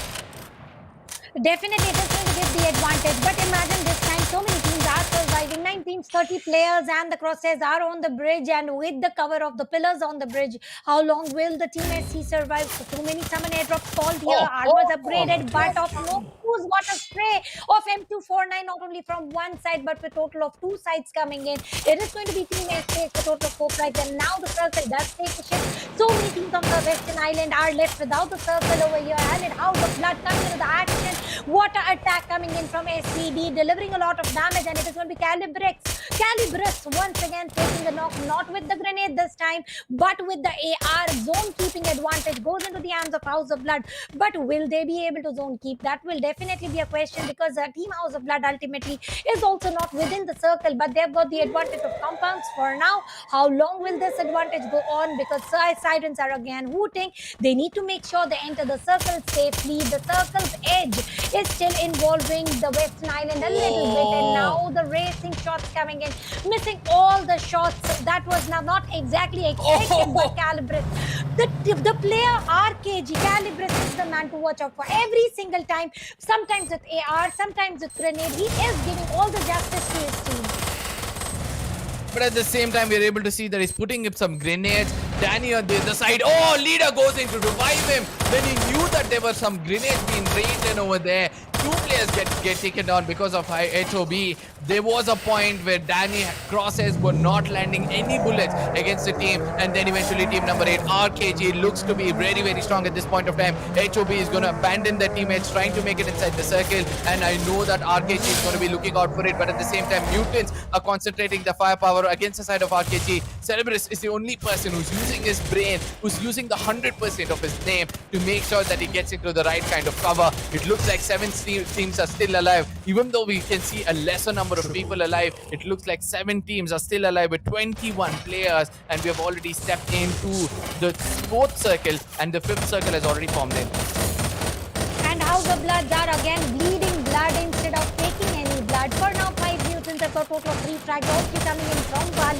Let's see how many more can be picked, but for now, Hashu is the man with the pod and crouch position, trying to spray as many ammos as possible. He was able to deliver a lot of damage, but none of the casualties were spotted as of now. Hashu left with literal 1 HP, surviving barely by the skin of the teeth. He needs to make sure he heals himself up, and it's going to be 2 ways. Going with the double knock with the grenade, and confirmation will also come in. Omega also down on the knees, and here he says once again. It is the battle of the grenades. 5 frags confirmed by team, 5 mutants. Let's see how many more on the way. Hashu ultimately achieves the target on the way, and House of Blood is decimated on position 7. And so is YOTO Killer. The team who procured highest frags previously is also eliminated. 5 teams, 13 players. Team TB with 9 frags. Are they going to reach double digit? That will be the question for now. Yes, then on the other side, he's going to try hard to put down the players of Team JK, who could be an hindrance for them, because that is going to clear out that one obstacle which is behind them and concentrate everybody on the front. RKG gets eliminated over here, ladies and gentlemen. The top players were all down at this point of time. Team DB have a very good location at this point. They have the zone right in front of them, and it looks like everything is possible. Every factor is going to be on their favor to get this booyah in the name. But at the same time, 5 Mutants, the way they're able to perform over here, holding that central zone itself, one good grenade could have ended their streak over here. But at the same time, they were the people with the grenade, with the Korg. Let's not forget what Ashu is doing over here. He's making sure that all the bullets of Korg is going to get wore off. He's going to make sure that he's going to put it at 100% use. With that Kraus, he's able to control it so well that the amount of kills coming in from the side of 5 Mutants is really commendable. Now they're going to try to get a bit more closer, where they could be welcome with the side of STX with more and more and more bullets, and restrict the side of 5MT. But it looks like 5MT is going to allow Sergeant from far away to give the right kind of cover. Wallace is going to come in closer with that Groza. He's going to connect more shots. He's going to come in style with that MP5. He wants to make sure that he keeps the distraction, as the whole team of Team 5 Mutants are going to come in a bit more closer. And this gameplay is turning out to be more than special for the side of Team Mutants. And definitely it is turning. 5 Mutants reaching the double-digit club already, and now also having a very good opportunity to gatekeep Ali, already needed death, and now STX Esports are also eliminated. With that, they have procured a total of 11 kills. It is 4 versus 2 situation, and let's see how strongly, how easily are they going to end up. Well, Walid is able to take down Umair as well. That ends to only last man remaining. He is trying to try hard with the grenades, with the shotguns. He will not be permitted. Strike coming into the action, or is it going to be the shotgun? Well, certainly shotgun will be the weapon to coming into the action. TV will be eliminated. With that, 5 Mutants showing their true colors into the second map of the game, which is supposed to be Purgatory, and Walid being the MVP. Booyah, and a total of 13 frags, a massive one. That is going to give them a very strong leap from bottom 6 to top 6. I mean, I said, right, 5 Mutants are that one team which can suddenly change the overall points table, like out of nowhere. They're going to make sure that, they bring a huge difference when it comes to the first and second game, or probably they'll not be performing in the first 3 and suddenly they'll perform really well. And it looks like, they are actually doing it. The second booyah going into the names of 5 Mutants. I really like the gameplay coming in from their side. Even though they had one vehicle to use, they used it as distraction rather than a mode of transportation, and I do believe that was a very clever thing for them. There was one player running around making sure that he attracts attention of the complete squad of STX Esports, one of those teams to watch out for. In the first game, they were able to secure a booyah, if I'm not wrong. The second game, it's like divided attention within one team is something really shocking for me to see. Obviously, they did not realize that one player on that vehicle cannot actually shoot bullets. All he can do is just drive around. That was a basic sense, but still, they took that distraction into their heads, and due to which the other players were able to execute really good kills. They had average guns. It's not like they had really good guns which can give high amount of damage. They had core, they had VSS, but still they were able to knock with just these two things. Two-Face on the other side, at one point of time, he started to execute really good kills with those grenades, but at the same time, when it comes to close range battles, he did not have to use grenades, because the knocks coming in from the side of Korg and VSS was enough for him to end the teams with that Groza, and I do believe that was a very good execution. Let me remind you, this will be the first team I know to actually hold off the bridge, survive, and take booyahs in their name with a total of 13 kills, and I believe that you're going to agree with this. Absolutely, I definitely agree. And talking about 5 Mutants, there's nothing that shall be of disagreement here. The team to procure 12 Puya points and more kill points. Now, this is something that we were waiting for coming in from Pakistan chapter. Team Bazigar, finally, we tend to say in India that हार के जीतने वाले को बाजीगर कहते हैं. And ultimately, they did lose the battle into the map of Bermuda, and now they are winning it on the grounds of Purgatory with a massive 19 points. Double-digit frags coming in from Team TB, that is Team Bazigar. next is STX Esports. Consistency is still seen. They have procured the Booyah into the first map. Still, they are trying to maintain into top three. And YOTO Killer, once again, they are also seen over here. There's one name that has stumbled down badly. That is nothing but Team RKG. Oh, well, definitely they performed very well. They were in top three into the map of Bermuda. They need to make sure they continue to do so. If not, they will be thrown down, because the way the renowned teams are leveling up, team like 5 Mutant have already shown their position. Bazigars have also started to level up, started to set a step up. So RKG Army also need to make sure that they don't stop where they are very strong for, and it is caliber with the grenades. Here we did see Ali going with the same caliber with one grenade and three knocks. And talking about the next six map wise scorecard, why wouldn't you walk us through, Arka?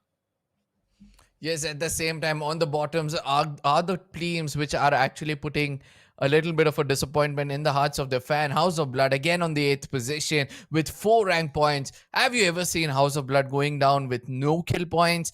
It's the chances are next to 5 to 6 at this point of time. Angry Kings on the other side, we saw that they were the people who actually started off really well. 3 frags is what they got, but eventually they were restricted very, very badly, and that is how, that is where you're going to stand when you're pretty much overconfident. Roo Gaming on the other side, they're still not finding the soul with this game. Probably when they find that soul, they'll be able to put some life into it and get some booyahs in their name. Determination were the teams which performed so well in the previous game. They were determined to get a good game in this one as well, but eventually it was broken, shattered, and put down with 1 rank point and 1 kill point. Spyware also gone down as well. So yes, as I said, that when we're expecting some big names to actually perform well, it's not like they're having a bad time in this game. But House of Blood are in a position where they have to rise up strong and rise up hard. They need at least 2 games with 24 plus points to make sure that they have a peace of mind for the rest of the other 2 games. But let's see how things will turn out over here. For the overall points table, on the top is going to be sitting 5 Mutants after securing 25 points in the second game. They're going to be easily making it on the top. Look at the balance between rank and kill points. This is what we have been saying from the beginning. The balance is the key for you. The momentum, the consistency is going to be the key for you. 34 points coming in for them. STX on the other side, yes, consistency has been the key for them, but at the same time, let's not forget how Total Gaming went down with no kill points, with less kill points in the previous game, even though they had 60 points. I just hope STX are not going to have the same kind of fate. Team RKG Army are going to come up with the same kind of consistency. 13-10, 23 points for them. Bazigar, as you said, the quote is turning out to be right. The charisma is going to build up from the second game itself. 10-12 points, 22 points coming in from their side. And on the bottoms are the teams which we were least expecting. Oh, well, certainly, which we were least expecting. So, the viewers, Team Alpha were left with 0 points into the previous map. Into the first map, it was Roo Gaming. They were left out with 0 points. So, the teams who are not able to play well, they are left into the bottom chart for sure. But talking about one more team, which is Determination Esports, certainly they were able to perform very well on the grounds of Bermuda. Purgatory did not end up exactly as they wanted to, maybe. And Spyware are also taking up some frags. Well, they need to make sure they also get those extra standing points to continue the balance. Janbaz, House of Blood, Alpha, and Roo Gaming will be the team with only single-digit score. They need to level up, and Kalahari is always renowned map to be known as the leaderboard changer, the table turner, and this might be the map where House of Blood might turn the tables. Let's see how everything is going to happen, and if everything ends up into the way it is, let's hope that House of Blood, at least if not into the top 3, we can expect a team like House of Blood, the most aggressive team, renowned team coming in from the Pakistan chapter. We can expect this team to at least come into top 6, the first half of the leaderboard. Yes, but at the same time, let's not forget the Alphas are also one such team. In the previous game, we were able to see that, they were proving who were the Alphas. But in the second game, I don't know, in the beginning itself, after they got the early skirmish of 3 frags, they went down so hard that, the name was very well known. And everybody knows that when a strong team goes down, it takes time for them to rebuild, that name which they've lost in one game. At the same time, all this said and done, the third map, the map of Kalahari, the smallest map you could find, but still the map where snipers are going to be... I don't know how this contradicts one another. A small map where snipers actually come into play, very less battle royale games or very less games. You get to see such situations where there are maps where you'll be able to see. It's a small map. Everybody will be expecting some shotguns to come in, or a mid-range gun like Woodpecker or AC-80, or probably a Parafel coming in. But still, snipers will be the key when it comes to the map of Kalahari. We all know that there are some good snipers in the House of Blood as well, and some grenadiers also coming in. The grenade launchers. Tell me, in these two games, how many grenade launchers did you see? Well, not even a one to be spotted. They are doing all the wonders with grenade. Why to wait for the grenade launcher? Definitely, there was one man trying to pick up grenade launcher from the summon airdrop. Unfortunately, he was not able to procure. Before that, he got eliminated. So we did not get to Yep. see grenade launcher in action for sure. But the grenades are fulfilling the gap that we want to see. But ultimately, it is the map of Kalahari. I want to see at least 1v4 clutch coming in with the grenade launcher and some bolt action rifle, K9 crisp shots as well. Let's see who is going to be the man to deliver the treat to the eyes, because in the map of Kalari, the first thing that comes is the DMRs and the snipers and the crispy Yep. headshots. Yep, I really want to see some headshots coming in this game and some confirmations with the grenades, because there was a meta in between in all those tournaments, when DJ Alok was active, that, people wanted to take down enemies with snipers, then try to push in, probably get an M18. If they were restricted by glue walls, that is when, grenades were coming into play. And look at how the game has changed so far. They start off with grenades now, and then they want to confirm things with other guns, like, probably a mid-range guns. So I really want to see some more of different metas coming in. We all know that, when it comes to the Indian sector, we saw some really good uh, close range fights with Max 7 and M10s. Here we are able to see that, M10s are also coming in over here, but M18 seems to be, a little bit on bay when it comes to the Pakistan sector. We all know that you need to be very, very accurate when it comes to the M18, because you have just two bullets. Your crosshairs needs to be placed exactly to the head or on the body. Otherwise, one jump and miss, that is where you're going to go down. But at the same time, all said and done, we'll be jumping into the map of Kalahari anytime soon. Tell me, Tanya, what are you expecting? Which team is going to be performing really well? I know that we have been speculating, we have been predicting, and it's all been coming out wrong. But still, we all know that, when it comes to the game of Free Fire, somewhere once we get into the hang of predicting things well, we tend to go really good. So, all this said and done, which is that one team we'll be watching out for? Once again, this time into the map of Kalahari, I'm expecting Danny to step up and play all the particles required for the team in terms of as a sniper, as a rotator, or maybe as a grenade man as well, because this is the team who is definitely underperforming, which is least expected coming in from team like House of Blood, who have got international experience alongside. But if I had to take a name apart from House Blood, 5 Mutants is one of the team who is leveling up as well, Yep. getting more score compared to what they earn in booyah points, something that is massive. And now if they are able to retain that buffer points that they earn into the map of Purgatory, they don't even need to go again. Like, we need to make sure that we earn total of double digit frag. All they need to do is go safe, go smooth, and survive. Here we go ahead, ladies and gentlemen, with the third map for the day for World Esports Cup, powered by Infinix Smartphone and organized by India Today Gaming. The most unexpected map, and the flight path will be seen real soon. 5 Mutants is the team near to the foundation, already taken a leap. So are YOTO Killers. YOTO Killers are also spotted into the highest fragging list. And talking about flight path, it is bisected almost equally to the 50-50. Spread out shall not be an issue. No early battles expected. And let's see, if there are no early battles, that means the final circle is going to be way more chaotic. Yep, but at the same time, with no early skirmishes, I want to see which is that one team. No, we were speaking about early skirmish at Stone Ridge. Seems to start a love story between the Team 7 and Team 8. And I see that it's going to be Team JX, and then it's going to be the team of Team 8. I suppose Calibris is also over there. So let's not forget that this is a place for us to watch at this point of time. We all know what Team JX is also capable of. For now, I don't think so that things are going to turn out that well for the side of Janbaz, as we are able to see that, Team 8 is pretty much on the higher ground. They have a bit of an advantage to see where the enemies are. So they'll be taking advantage of all those things. At the same time, let's not forget that, there are teams like BAZIGAR. There are teams that have XTS and YOTO who are performing really well, so they do not have much of, what do you say, pressure on themselves. Team RKG is the team where we'll have to see that Celebris will be the player to watch out for in case he gets taken down, and that is when they'll be the starting to get that'll be the beginning of the downfall, to be specific.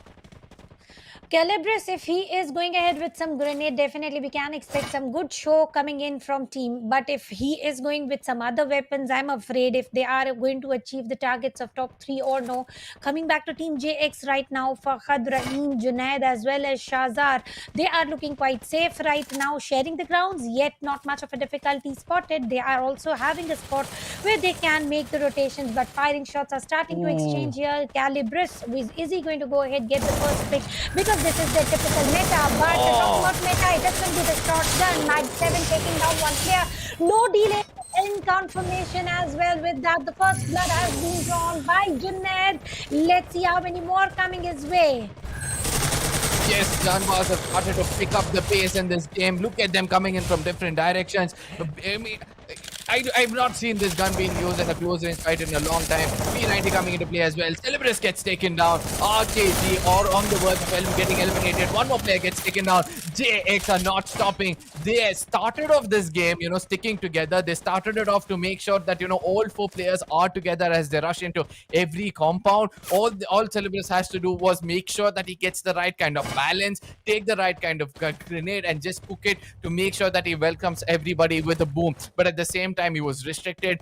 JX did not give any kind of opening for the opponents to actually, land at least a 50 damage against them, and that is how they were able to make sure that one player runs away for his life. But at the same time, least expected are the times where some teams stand up. Janbaz are standing up at this point of time, where we have to see how much Roz is going to go forward, play for placement points from here on. Team TA, as always, are going into the blue zone. They are the team which always gets that, blessing of getting the most firepower in their hand. But still, Team Alphas are not able to perform over here. Let's see whether they'll be able to perform when it comes to this game. It's not like they're in a very bad position, but they are holding a bad position for sure. RG on the other side are going to make sure that it's going to stack up with all kind of farming they're able to do at this point of time, because we all know that RA are the teams to watch out for. Let's see which are the teams to watch out for. For now, the last man remaining is trying to go ahead, save himself for as long as possible. Coming back to the leaderboard topper, which is 5 mutants. They are safe. Coming back to Team STX, they look safe as well. The sub will be the grounds for Team RG right now, and STX are also, I don't know, one of the player is left alone all by himself on the containers. He also needs to reunite with his teammate, and UAV moving right in front of him. Okay, he is using UAV for his teammate to get the intel required, and now the circle has also taken its place, and circle is going to be southwestern, and that means confinement will be abandoned, shrines as well, and the team near to the old Hampton is also on the edge of the foundation, so shall not be the cause of concern in terms of rotation. And coming back to Team JK right now, they are near to the stone bridge, and the firing shots are starting to exchange between 5 mutants. Let's see who gets the first pick, because certainly the team to procure first pick is always at the advantage of getting the man-to-man advantage. And here comes the action of Hasu, and is able to take the one match with the McLaren, and confirmation will not be delayed. Now, were you expecting this sort of a battle, Arka? I mean, least expected when a small map like this, somebody is going to make use of that McLaren, make the sound being heard to every single team. Mutants are starting off in style over here with 2 kills already in their name. They're not stopping at this point of time. They know that there are more players in this compound. They're trying to push in. They know that we have to stick as a 2-man squad. They're trying to ban him at this point of time. Probably not ban him. The chrono shield is going to be restricting for a brief period of time, but Walid is going to end him up with that M18. Now, they're going to be confirming him as well, and Mutants are starting off. I did not expect them to start off with such a big sound, and Ashu is going to make sure that he starts to, attract some attention over here. Mutants are really good at getting those distraction and grabbing attention of these enemies at any given point of time, and it looks like they're going to do so. Simple is going to come into the jaws of death at this point of time, into the side of RP, and I do believe that they're going to take advantage of it as a free kill is going to rush towards them. free kill is going to rush, but now nothing is free in today's world. I'm afraid he has got mini Uzi, and if he rushes there, Roo Gaming, the team who is on rock bottom of the leaderboard, might also lose player against the solo survivor. How is it going to go ahead? That the sub will show us how many graves will be dug here. For now, it is going to be 12 teams still alive in 7 minutes on the clock. That means this game is going very slow. Coming back to team JX, Junaid will be able to take down Ali, the grenadier of team DT here. DT Esports have lost one player with no hope whatsoever. Once again, Legend is spotted tanking up a lot of zone damage, and this is the price you have to pay when you decide to take the late most rotation. This is the entire punishment. Each team has no health kits to work out with. None of the player has got any health kits to work out with. Now the struggle is real. They have to make a move towards a circle and no health kits. Just imagine if they are taken down. Even if they are not taken down, they are managing to reach, barely surviving into the circle. They have other team gatekeeping them, and that team is nothing but team JX. Already procured 4 frags, 2 coming in from Junaid, 1 coming in from Fahad. Rahim still has yet to open his account, and it is going to be Shahzar, also got 1 frag for himself. But look at what Team TA is doing. They're having patience for themselves. They want to hold their nerve because they know that Team Driver 7 is going to eventually make it inside the circle. So they want to go in and hold that compound, welcome them with some bouquet of leads into their faces. But at the same time, the search for that one player of, Simple, the one player Simple is still going on, as Roo Gaming are attracting more players coming towards them. It's going to be STX coming in this point of time. Ali probably has taken location of a player. JX on the other side is trying to push in, where TA is actually looking out for some grenades. The grenades are going to come in, but Shaza has a different story to say. He uses that sniper to take in a kill over there, but eventually doesn't do so. Hamza on the other side is cooking more grenades. He wants to make sure that he connects 1 or 2. 1 knock is more than enough for JX to actually dominate over here. But at the same time, Team TA having the zone advantage of the zone, would like to come in from different angles, and that was going to be the key for them, as Thala has an angle on the eastern side of the whole squad. If he goes in, gets that early knock, and that's going to be more than enough. They're going to be fighting not only the zone, they're going to be fighting enemies as well. So the healths are going to run out really bad. The HPs are going to run out really bad. They are definitely going to run out real bad. The zone is also delivering a lot of damage over here to Team JK. The team who was supposed to gatekeep one team, they are being gatekept. And Team RG still need to open their account. Usman has got the grenade launcher, but unfortunately he was not allowed to use it. It is going to be STX Ali take down 1 player, followed by other no confirmations right now. Ali Bhai still going ahead with the shotgun in his hand. He is taken down by Captain and confirmed without any hesitation. Hamza still bleeding to death. Will he be revived? That is going to be a question for sure. And Team JX with 4 frags already trying to make a move within the circle. 10 minutes on the clock and still 12 teams are surviving. And now that is a very rare case scenario. On the grounds of Kalahari, Stonebridge will be the ground. Rabi left with very low HP. Indeed bleeding to death. Somehow with very low HP. What a shot coming in from Afan as well. Players are down by the wrath of the zone, and Team Janbaz left with no Jan within them are eliminated by Team Alpha. Coming back to Team STX here, total of 3 frags on the grounds of the sub. The slow battle still continues. Hamza is eliminated, and the last man remaining beneath them still survives to see another day. But at the same time, I saw that, Team TA as well as the team which went down, both of them did not have any kind of health kits in their name, and they were still trying to take that fight slow and steady, and that could be a cause of concern for both the teams. I don't know why they were not choosing to take a rotation inside the circle first and then take the fight, but still they were choosing to stay in the same spot. But at the same time, there was no distraction coming in from their side. Look at the location being held by HOB. It looks like the House of Blood are going to bounce back when it comes to this game, because they are in the best spot right now. They are on the higher grounds of Refinery. All they have to do is deal with 1 player. Team DT would also want to push in, but let's not forget the position of 5 mutants. I was speaking about it, and they have control of the zone and the compound, which is the largest inside the circle. So I do believe that 5 mutants are going to have an opportunity over here. But at the same time, STX, every single team is trying to come in with the vehicle, and I do believe that this is going to be a cause of concern to any team inside the circle, as they're going to have distraction coming all over their mind, and due to which they might get taken down because of the probably it's going to be the divided attention from them, which is going to put them down. Definitely, it is going to put them down. So is Circle trying to put the team down. Let's see how are they going to reach towards the Circle without getting eliminated. They are having the advantage of upper ground, but by the Circle ship, they are into the massive disadvantage, and so is the last man remaining. As is at the disadvantage. It is going to be 1v3 situation, and for Simple, there's nothing Simple left in his life. It is very crucial at this point of time. Vehicles used by No Mercy spotted, and it is going to be Hamza who is able to eliminate YOTO Killer on position 11. STX with 3 frags and a 3-man roster alive. Oh. Spy is also struggling bad. Let's see what happens next. No Mercy left with very low HP, and have a look at Tal. He is also delivering a lot of damage. Will he get any confirmation though? Lost one player, no frags earned, and now Gabbar literally living by his name, shooting and confirming as many kills coming his way. Talha shall be revived, but it will be a massive risk by Mr. Dro to go ahead and give the revival. Drogo has a lot of job to do over here. So look at DT. They're going to make sure they use those snipers to put an end to the side of MT. Mutants at this point of time, one player getting down every single time. HOB on the other side. They're not going to stop. They're going to use just Famos in this game to make sure that they get it.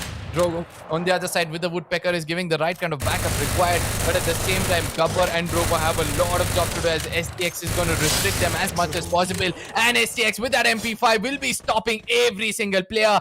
3 kills comes in the name of Ali. I did not expect that spray to come in with an MP5 to take down 3 players who knew that the lead was being poured on them, but still they dared to come out of that cover and eventually get taken down. STX has one more team right in front of them. They had some hand cannons also to work out for, but that team is in the lower ground, so they'll have to take a leap of faith. They're gonna have to jump for a leap of faith and see how things will be done, but at the same time, let's see how things are gonna turn out on this small skirmish at the side of Mammoth, where we're able to see 4 teams, and it's no more an 3-way Mexican standoff. It's gonna be a love story of 4 teams coming in together. Let's see which team is gonna break up whose heart and make sure that they make it into the final circle.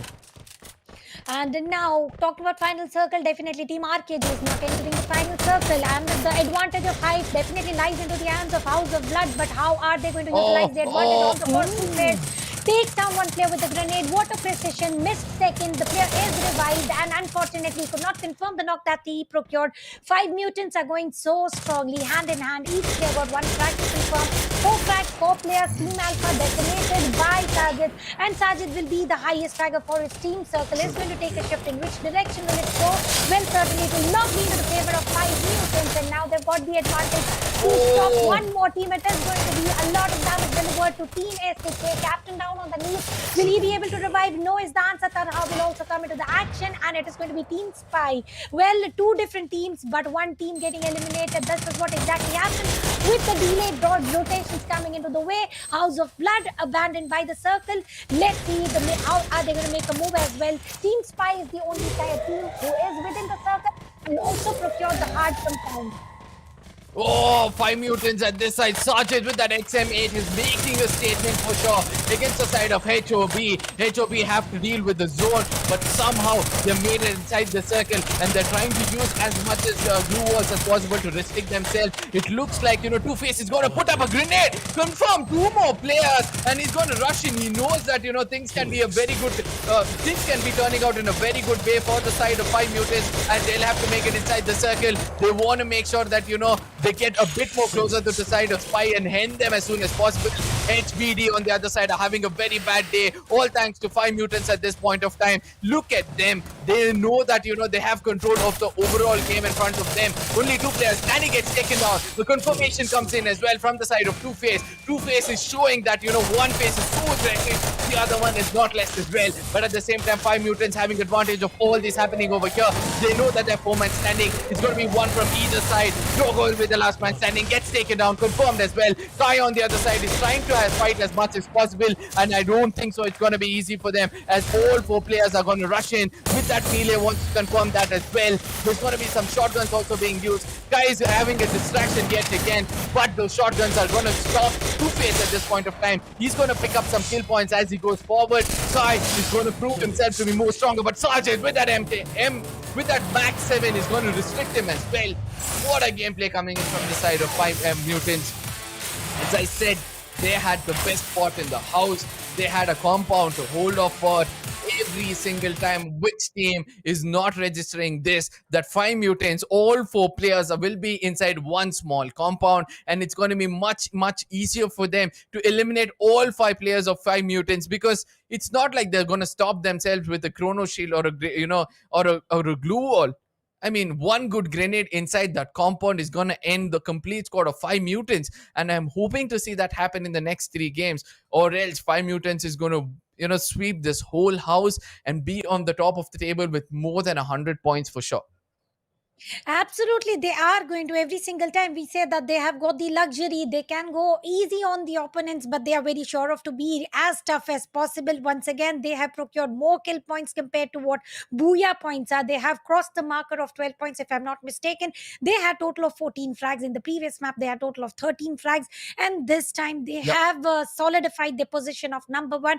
I don't think they are going to be shaken by any of the teams within the lobby. Talking about House of Blood, definitely underperforming for the day. They did try to level up. They survived as a squad. They also managed to reach on the edge of the circle, but I think 5 mutants have got the plans very strongly created. They've got the dreams to fulfill, and they are not allowing any of the opponent team to just enter the circle, enter the vicinity. And I think that is enough. 5 mutants it is. The day that they began with and the day they are ending with, it is an entirely different story. And the Two-Face, well, Two-Face have got both the face actively taking frags for. He is not patient whatsoever in front of anyone, and that is exactly what 5 mutants have to do. And if they continue to do so, I'm literally waiting for the triple digit score to be broken. Yep, and I do have to agree with you, as mutants are going to go on top of the table yet again with 26 points, 14 kill points, 12 rank points. We cannot expect somebody to balance these two as easy as this. But at the same time, STX Esports are still not falling back. They've got again an average of 13 coming in. This is a third consecutive time they've got 12 plus points. But at the same time, Spyware is somehow able to come up with a new kind of tech within their brains, that they're able to put up 11 points for themselves. House of Blood finally coming in to the top table. 2 matches they were on the bottoms, but this time they're restricted to just 11 points. How much is that gonna help them is the question, as Team Alpha is right behind them with 9, ROOH Gaming with 8 points. That comes up to say in the bottom tables, we're gonna have the charismatic team again restricted with few friends of his. I know YOTO is also being restricted at this point of time. Angries are being restricted at this point of time. They're restricted so bad that they're in the bottom 2. And we did talk about that the map of Kalahari is the leaderboard changer, not for some teams for sure, but for BAZIGAR, Purgatory was everything that they showed, and Kalahari snaps everything away from them. Determination Esports was the team to watch out for from the start, but now they are also turning very, very shaky. And talking about the Booyah of Kalahari, Mutants is the only team procuring 2 Booyahs back to back. Amazing set of skills, amazing set of team, amazing set of play, mix of all weaponaries used, may it be grenades, may it be grenade launcher, may it be cord or AR, whatever weapons they are using in, they have mastered each and every weapon. And the split of the team that they're trying to use, the rusher and the supporter of the team, Two-Face is always there, standing in the thicks and thins, and in terms of reviving, in terms of everything. With that, ladies and gentlemen, rank points and kill points of 5 mutants balancing perfectly consistently with total of 60 points to follow. Yes, and I don't think it's going to be easy to stop them at this point of time. An average of 10 in every single game from here on is going to make sure that they hold the top position. And I'm sure that they won't be aiming for any 10s or 20s. They'll be aiming to get more and more of kills and rank points for themselves. STX right behind them with 41 points. Then after that is going to be the point of concern, because third and fourth position is where the fight is going to start. 26, 25, 23, 21 consecutively for RKG, Angry Kings, BAZIGAR and YOTO Killer. This is what it can, teams can actually achieve. One good game and you still have a fighting chance on the top of the table. But right behind them is going to be the other teams, because see, the point difference from the third position till the sixth position is just 5 points. And I do believe from the 7th to the 10th, the story is going to remain the same. Consistency coming in from the side of Angry Kings, but still not able to, get secure 1 or 2 booyahs is going to restrict them for sure. 25 is what we saw. Yes, 21, 21, and 18. How far is Spyware, Determined, and House of Blood away from grabbing those third and fourth position? So from here on, the fight for the third and fourth position is going to be so strong that every single game is going to be a game to fight, a game of do or die, or a fight to finish. And I would want to see how things will go forward from here on. Yes, ladies and gentlemen, this is going to be a place where you guys want to sit and watch, because every single kill in every single booyah is going to change the table. And ladies and gentlemen, you have a small window to share it among your friends. Make sure that you do share it among your friends so that they can come in and enjoy this neck to neck battle happening all here at World Esports Club, presented by Infinix Mobile, at the same time in association with today India Today Gaming. At the same time, let's not forget this beautiful mobile which keeps popping up, Infinix Note S11, 50 megapixel camera. On the wide, you have 1.6 aperture. I mean, how much more low light do you need for a group photo? But at the same time, it's a gaming beast for sure. And that is why it has the hashtag own the game. Do not forget to spam it on the chat, and you'll have a chance to win something for yourself. Absolutely. It is not only the players who are winning it, the participation of the viewers is also equally important. There are massive giveaways as well. And if you have not followed the social media regarding giveaways, make sure you do it now. And it is going to be India Today Gaming. That is where exactly you will get to know all the information required about how to participate in the giveaway. And you'll have to make sure you are following each and every social media in terms of what comes next, because this is just the start of the tournament. This is just the start of the new chapter, Pakistan. Long way to go. We have got chapter of Nepal here, the teams who have qualified from India, qualified team, and also from the Indian Invitational Qualified teams. They are also again going to reunite, battle against each other. It is the fight of three nations. So let's see which nation is going to take away all the pride. But for that, it is a long journey. With me is Arka, and I am Star Tanya. We might head for a small break. Within that gap of a time, you have to make sure you have subscribed the YouTube channel right now, and also turn the bell notification on, because every time you get that notification, you have to be very sure of that two storytellers are already here to just live the moments which these players are trying to create. Yes, at the same time, let me remind you guys, the two games in the previously was taken in by 5 Mutants. The first one had gone into the hands of STX. So the next 3 games is going to be crucial, as we have told that 3 to 4, third and fourth position is the places to fight out at this point of time. And let's see which are the 2 teams which will be getting those positions. Ladies and gentlemen, a small window for you to share it among your friends so that they can also come in and join this huge action of FreeFire going on over here. We're going to be taking a short break, and we're going to be right back after that.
Open up your eyes, still you're blinded by the lies.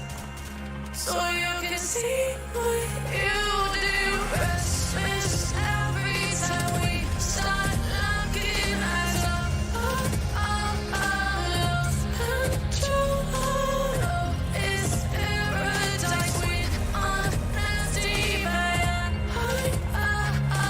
in the dead of the night. Teardrops on the floor, the pain is on the feeling. Take control.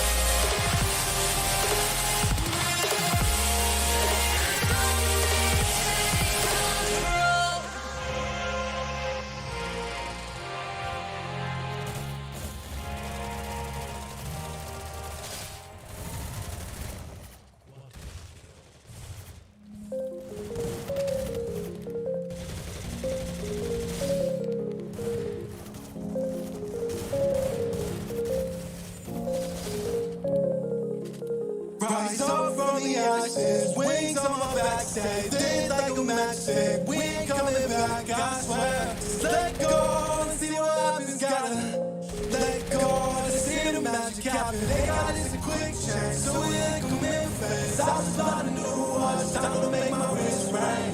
The zero gravity keeps elevating me.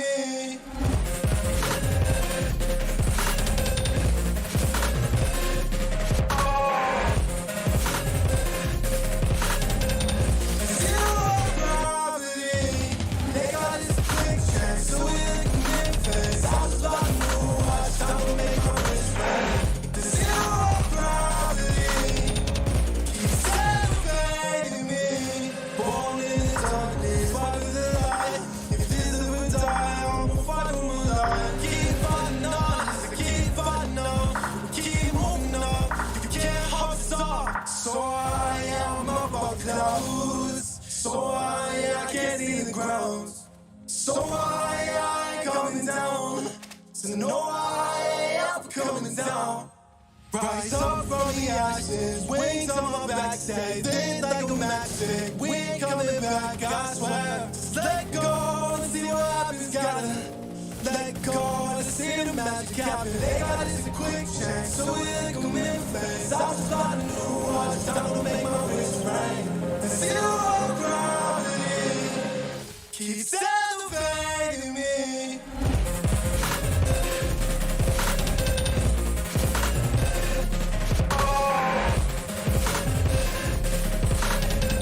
The zero gravity, they got this a quick change, so we ain't commit face. I was about to know what's time to make my wrist ring. The zero gravity keeps elevating me. So I am above clouds. So I can't see the ground.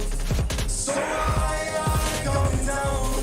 So no, I ain't coming down.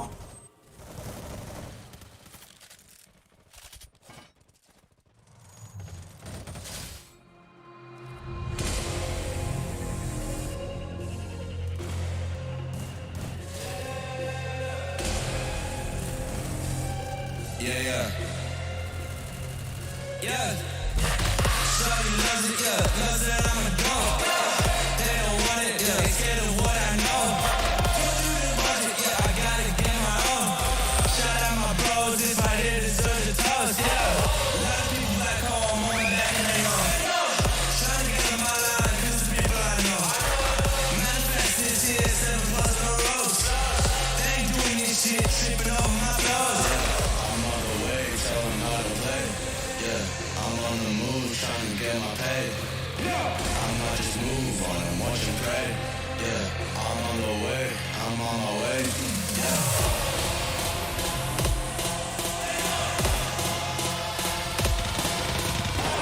Manifest this here, 7 plus on the roads. They ain't doing this shit, tripping over my clothes.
I might just move on and watch and pray. Yeah, I'm on the way, I'm on my way.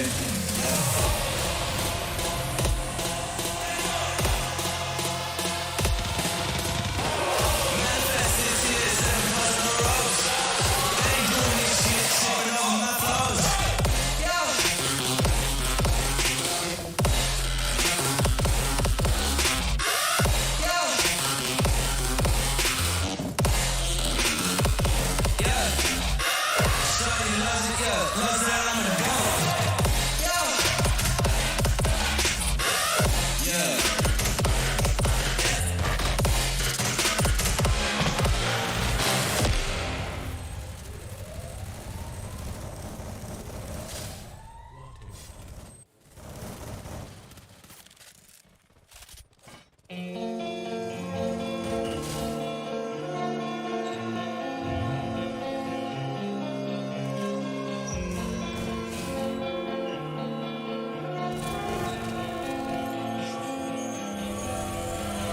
So dark and cold-hearted, I'm breathless to say the least.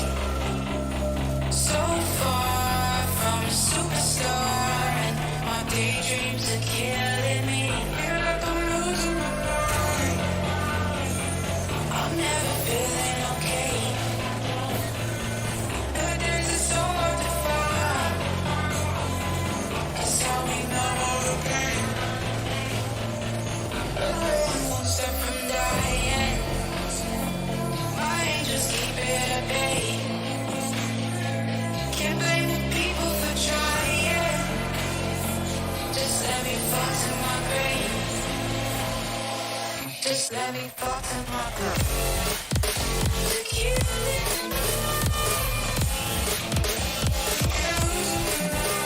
Stop. To kill it. Just let me fall to my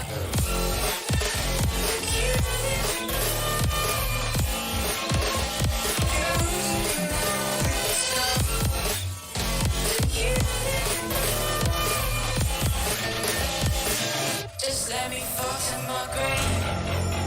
Heart fails under pressure. Wonder if these bad days will last forever. So pessimistic from the past, all the good things end up in caskets.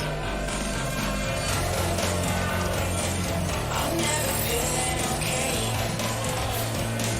Nowadays it's so hard to find. Just tell me no more pain. One step from dying, my angels keep it at bay.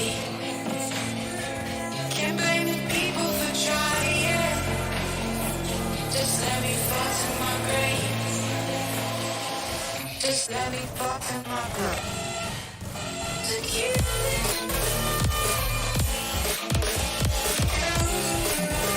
Stop.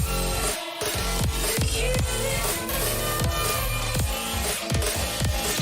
Just let me fall to my grave. To kill it.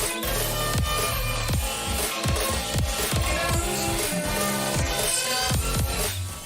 To kill it. Just let me fall to my grave.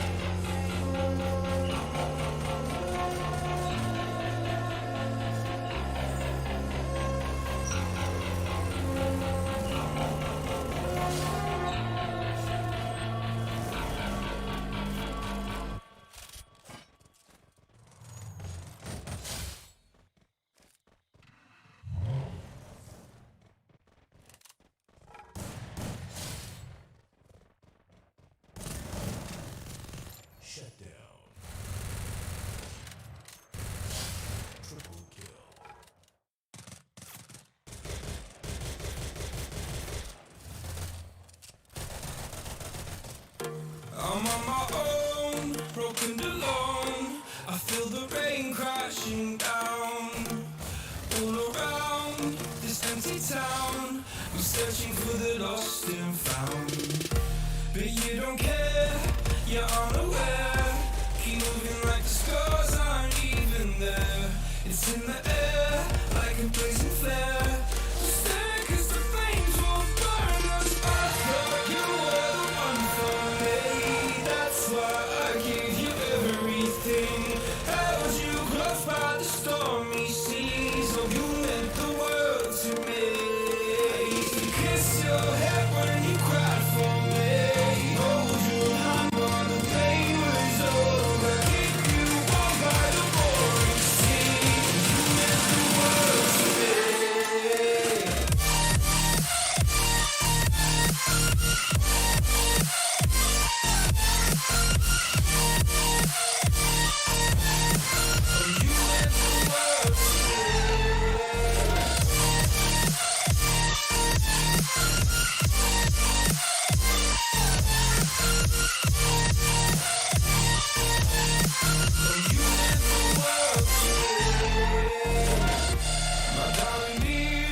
Well, welcome back, ladies and gentlemen, to Infinix Smartphone Presents World Esports Cup, brought to you by India Today Gaming. And Platonia, as always, broadcast partner with me. Joining right now is Riddle, and as always, it's Edge.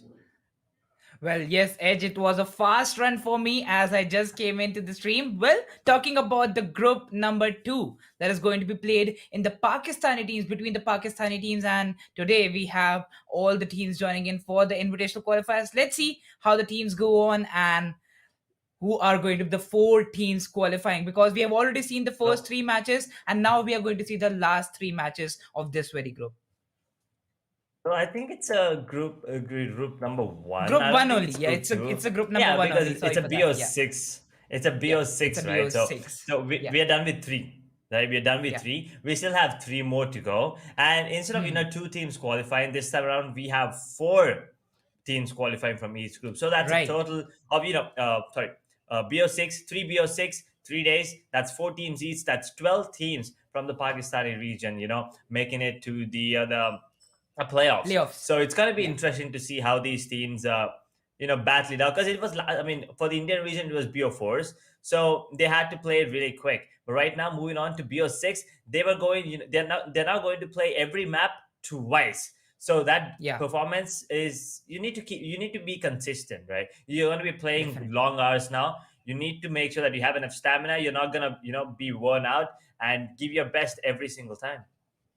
Definitely, as we discussed in the Indian Invitational Qualifiers, the teams had only 3 maps with sorry for that, only 4 maps with them. Well, right now, if we talk about the Pakistan Invitational Qualifiers, they have 6 maps to go for. Definitely, they have more chances, and they have 2 more slots per group. We have 3 groups joining in from the side of Pakistani Invitational Qualifiers, but definitely, I'm really excited because of 5 Mutants, how they have performed today. From the previous 2 maps, in the map number 2 and map number 3, they have won both the matches, and the map number 1 was won by STX. So definitely, I'm looking out for 5 Mutants because they've got that power. They already have took out a lot of number of points. Well, this is Infinix Smartphone presents the World Esports Cup. This is going to be the day number 1, map number 4, coming right in front of your screens, and the map is going to be Bermuda, where the flight path is going to start from Sentosa Island and is going towards the graveyard. Flight paths in recent days, it's like pretty basic to 50-50, because what happens is, every single time when you get like a 20-80 or a 30-70, the flight path is going towards one side. But since it's 50-50, you're pretty much open to wherever you want to go, right? You can go to the north end of the map. At the same time, you can go to the south end, anywhere you want. But just as I speak, Junaid gets that first blood already. And new kill leaders already in the server. We have 1 team with only 3 players, so that's exactly why we started off with 47 players. We still have 12 squads remaining, but 2 of them now only have 3. And talking about the map of Bermuda, it is a big map. It does take a long, a lot of time for the teams to get the loot, but then we usually don't see a lot of fights in the first 10 minutes. But after that, if we still have around 10-11 teams surviving that 10-minute mark, then the last 5 to 6 minutes, they're going to be chaotic here, Mridu. Well, if we talk about the curingness, if we look at the teams at Sentosa Island, we do have some initial fights incoming. Well, these are the vulnerable fights too. If you are in a good upper edge, where team number 7, look at them, their position is above team number 4, whereas team JX, they have already got a frag. So both the teams at this moment, it's a 4 versus 3, where JX having that power, having that upper edge, where there's a 4 versus 3. Let's see if they can take this fight in their hands or not, because right now if you talk about Rahim, he's holding a position near about the house area, where Fahad is also on the lower ridge side of that very house. But in the initial fight's edge, you don't have the helmet vest, you don't have the initial loot, whereas only and only your weapons will come in advantage. Look at that Pharma spray going in by the side of Team DT Esports, and that was a good one. Like half HP was dropped down on Junaid, but yeah, he'll revive himself. Oh, he's the one having that treatment gun. Well, that's a backlash too, because If his teammate had that, he would have gone that HP. Yes, he has given that treatment gun to his teammate, and now he's having those healings from Raheem. If we talk about the other side too, Sentosa Island, it's quite peaceful out there. Even if two teams are present at this moment at the area of Sentosa, it is looking peaceful for that area.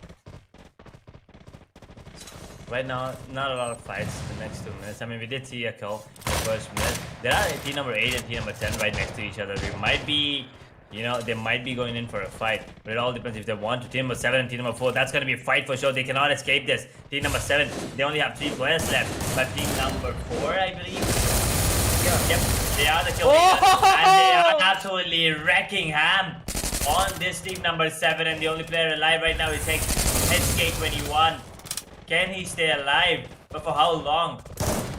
JX, they're looking like, they are the best team on the server right now because of the way that they are taking this fight especially. Yeah. I mean, using those blue walls just to take him down, and determination have been eliminated with sheer determination from Team JX there.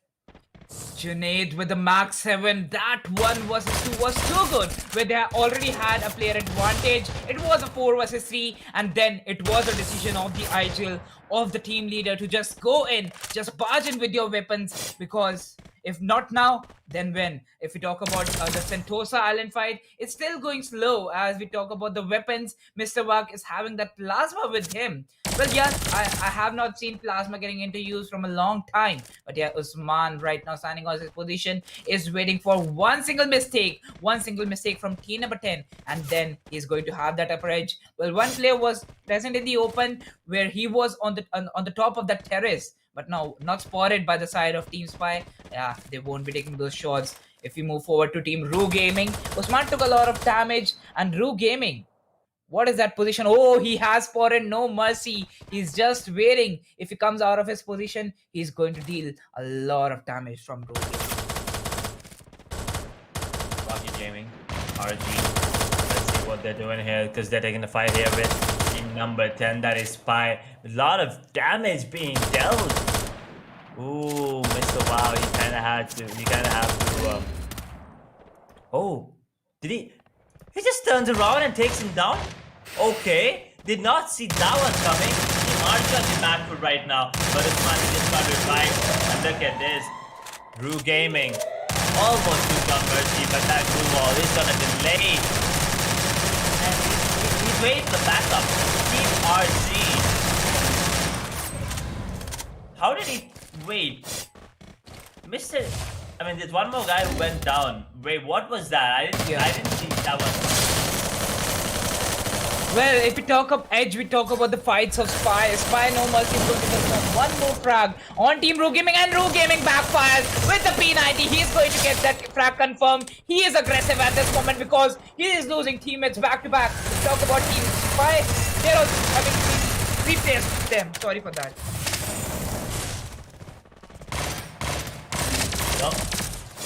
Team Spy are on the front foot right now, and Team RG, he's just running away. The guy from Team RG is running away, and that's ROOH Gaming, the sole survivor right now. They only have 1 kill, and that belongs to ROOH Gaming as well. 11 more squads, 40 more players alive. 7-minute mark about to reach, and he is at the edge of the zone. He's just running to safety right now. He's like, I don't care.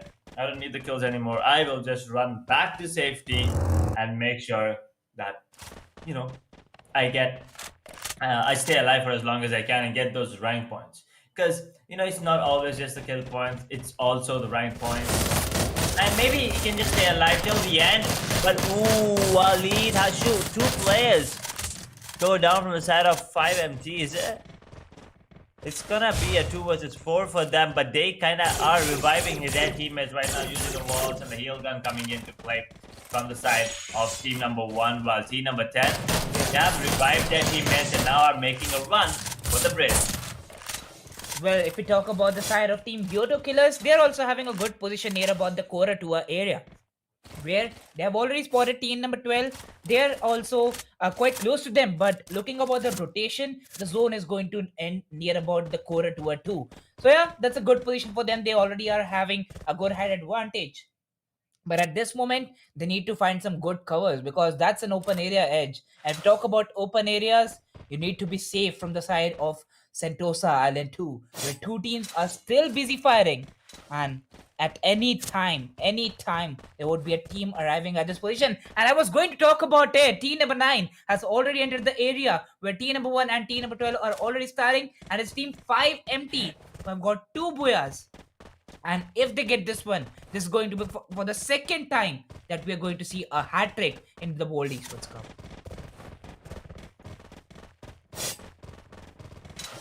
Team 5MT, let's see if they can pull off the incredible right now. But Team 3, that is STX, they are really far away from the zone. They kind of have to make a run. But team number 2, they're making their way back into the zone right now, slowly but steadily. But here we have team number 1 and 12 still going on with the fights. Not really sure what they're trying to do, but they are towards the bridge as well. And there are a lot of teams making their way towards that Cape Town area. So that might be the hotspot right now, but it all depends on where the zone goes. Because it's just the first zone, the second zone. If it goes towards peak, then we will be seeing a lot of fights. But team number 1 lose a player. One of them is knocked out right now. Team number 12 and 9. They have sandwiched the players of team number 1, and there's nothing that they can do. I mean, they have to make a run, but if they actually make a run for it, they're going to be out in the open, and it is not a good idea.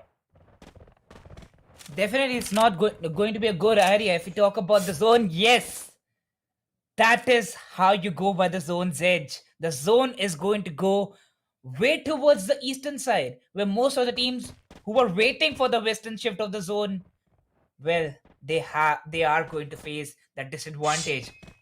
Look at team number 1. The position is really good for them, but yeah, they still need to enter the zone, because staying at the edge of the zone at this time, when after the third zone, you're going to face a lot of disadvantage. Look at that, more 55 seconds remaining for the next zone to close in, where YOTO killers are still standing and they're not firing shots. They have spotted team number 12, but they still don't have any introduction from team number 9. Where are they exactly? They won map number 4, and Team 5MT and STX kind of have already, made their way into the top 4. But it all depends on the next 3 games as well, because we only are done with 3. We still have 3 more maps left. That is, once again, the same cycle: Bermuda, Purgatory, and Kalahari. So last time, STX did win that Bermuda map. So we're talking about map number 2 and 3. 5MT took home Purgatory and Kalahari. So are we in for a repeat of events, or are any other team looking forward to make a mark? Because we still have STX and 5MT alive, so I'm really looking forward to see what kind of different gameplay that they're bringing in this time around. Or are they going in with the same strategy? Because up until now, STX, they haven't taken any fights, which is the same kind of strategy that they were showing in map number 1 there, Mridul. Well, if you talk about the strategies, Team STX, it was the map number 1 when it was Bermuda, right? And the Bermuda is getting repeated for the second time. So they do have an advantage of how to go by the zone. And if some team could have done their homework from the first Bermuda, STX still won't be having an advantage. Look at Team STX. They entered the site of Cape Town so easily, where they know the zone is going to close in once more towards the side of Cape Town, and then it kind of can go into the open near about the area of Cape Town only. But look at that, it's a slam on Team JX, where they are already holding their positions, and now the grenades are popping off from team number 9. There we go, Soham with the shots. He's going to confirm the first knock on the enemy team. And by that side, we can say HOB, Hetu Hegutaha, Zen Tryhard is going to get knocked out. Moving forward, we can see the close range. The shotgun once again comes in, but Omar with the first shot is going to get a knock on the enemy team. But leader with a good trade, he's going to take down Omar as HOB. There's still an advantage, 2 players down from team number 5, and now it's a 1 versus 2 where Mohiz, no, that's not it. You can't do that. And with that, leader is going to reel that in on Team BAZIGAR. 3 kills, and it's an end for Team BAZIGAR at the 11th spot. 11 spot and Team BAZIGAR out. That was a really good play coming in from leader. But right now, Team 4 are the kill leaders still, and they're waiting to take this fight to the side of SC. Look at that, circling them right around now. Team number 4, they still have 4 players. Well, team number 9, I believe they have 4 as well. So it's going to be a really hard fight for the side of team number 9 because of, you know, the positioning that they're in. Team number 4, yes, they are outside of the zone still, but they are in a better position, if you ask me, when compared to team number 9, just because of the fact that they are completely in a corner. You know, they're cornered out, they're strong armed into a corner, and one grenade can take them all down. So that is the only disadvantage. I'm not really sure what they're not doing it, but oh no, Abasi gets taken down. Beautiful shot with the sniper there, and now 35 players still alive. He is revived and he's back to safety. Will be healing himself back to 4 points of health. Team number 6, they were trying to throw a party, but right now Walid goes down, the captain, and what the hell? What Okay, the hell triple was kill. that? A triple kill, and Ali is still not stopping. Look at Team STX rolling throughout the map. But there we go. The last AWM shot connecting, and there comes Junaid. It's an end for Team 5MT. It's an end for the hat-trick that we were talking about. But JX is still surviving, and they are doing wonders. If we talk about Team STX, they are rotating. Look at the fast rotations edge by the side of Team STX. They're not stopping at one position, and now that's a 2-2 split, where 2 of the players are holding the downrange side, waiting for Team 5, waiting for the other team to enter that. That is going to be ROOH Gaming, if I'm not wrong. But yeah, Team JX is also trying to enter the zone as we talk about Team HOB. Vehicles for them, but that's a slam. And they are going in for that fight outside the zone. But one of the players, look at that bike rider. He's going to be the ghost rider indeed. If the shots land on him correctly, a triple kill for Ali as he confirms 1 more kill for his team. Oh, the grenade! He just landed outside of the house. Otherwise, it would have been a pretty easy kill for him. But Team STX, they're trying to take down Team Janbaz, and they will succeed in doing so. While Captain gets that final blow, and right now Team HOP, they're still here. They want to take down this player of team number 2, and they actually want to take down all the 3 players from team number 2 here. It's going to be a hard fight because there's team number 9 trying to third party this. Sultan gets one. Sultan gets another one. Rabi gets one as well, and the new kill leaders. So look at that, Team SC, that is team number 9. All of a sudden, team number 2, they are the ones in deep trouble right now. Danny gets one. Rabi gets a trade though onto Hamza, that is Team STX. In trouble, there's Team YOTO. They have 1 kill, but they might be going in for a couple more here while Hamza gets taken down from the side of STX, and 60-minute mark, and Afan takes down Drogo and will confirm it as well. Beautiful quick scopes coming in from him while Danny and Abasi go down. AK takes down another one. Leader is knocked. And Team Spyware. Okay. Whoa! HOB. Both HOB and SC have been shut down here, Mridul. Well, look at Team SC rolling, as in the end, they're getting kills back to back, and they're still nowhere to be stopped. Talking about YOTO killers, they're trying really hard to enter the zone as they will spot the last player from Team STX, and he has been eliminated. There comes the grenade launcher from Calabros, as grenade launcher is going to be his last important weapon, where he can do wonders with that. We have already seen 1v3s incoming from that very weapon, as Team SCAK is also trying to enter the next zone. Angry Kings it is, and spotted by Angry Kings.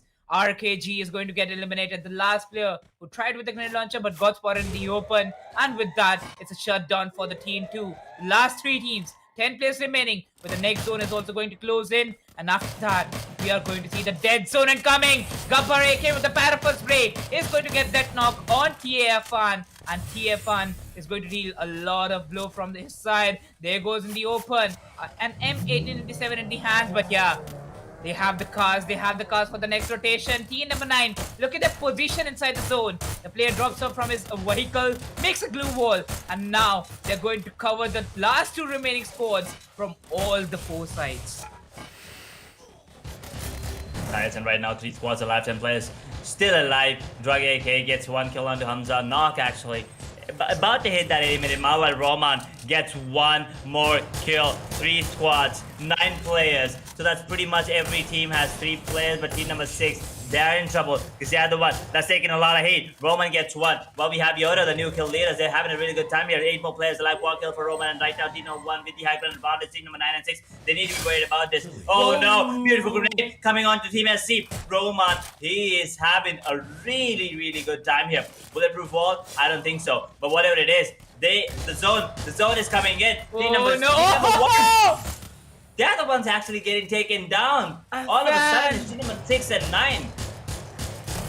Whoa. Oh no, Hamza, in the end, he had that HP advantage with the last player remaining from Team Agri King, was trying his level best. But yes, this is a booyah for Team Alpha. Team Alpha getting the booyah in the map number 4. Well, they have showed it. They have showed their power, because when we were talking about YOTO killers, we were also talking about Angry Kings having that chance of getting that booyah. But then comes Team Alpha, the silent killers. They were just waiting for the perfect moment. And yes, they have done it right. Team Alpha getting the booyah in the match number 4. Will Edge, any opinions from your side? Well, you gotta say, I mean, it all depends on the patience, right? And Team Alpha, they were silent for the first 8 to 9 minutes, and after that, they seized every opportunity that they could get to have a fight. They were not scared. They're like, it doesn't really matter even if we lose. I mean, even if we not get the booyah, they're like, we need as many kills as they can, and they were just going ham. They were getting so many kills with the snipers, with the rifles, with the grenades as well, dealing a lot of damage. So them staying alive till the end and getting that booyah, they rightfully deserve so. But I think here's the thing. I'm not really sure what their position in the overall scoreboard was, but whatever it is, it's gonna be in the top half right now. Yeah, because right now, even we have seen previously in the Invitational Qualifiers of India too, that even if a team gets a single booyah, we know that the booyah points are only 12, and then you're going to get only 1 kill point per kill. So yeah, that won't make a lot of difference if you're not consistent. Throughout these matches, consistency is the main point, where you have to get a good position in each and every match to be the one of the star teams qualifying for the next stages, where you have 2 more slots and 2 more maps in the Pakistan Invitational Qualifiers per group. Moving forward, this was the first booyah for Team Alpha, but still, Team 5MT, they already have secured 2, and they have been performing consistently throughout all the 4 matches. Well, in this match, they got taken out at the 6th or 7th position, if I remember it correctly. But in the end, Team Alpha, they were just standing behind while Team YOTO Killers and Team Angry Kings were busy fighting. Exactly, that is the best thing you can do sometimes. When you don't have the upper hill advantage, the high ground advantage, you better just stay calm, stay put, and make sure that the other teams fight. Maybe third party, or else just let them fight. Whoever goes down doesn't really matter, right? If they go down, you're getting 1 point for free, and after that, you just need to take down 1 more team. If you take them down, you get 3 more points for free, which is the best thing you can hope for. And getting that 3 points, you can also get it by getting 3 kills. But if you can get those by getting the booyah, it's much better.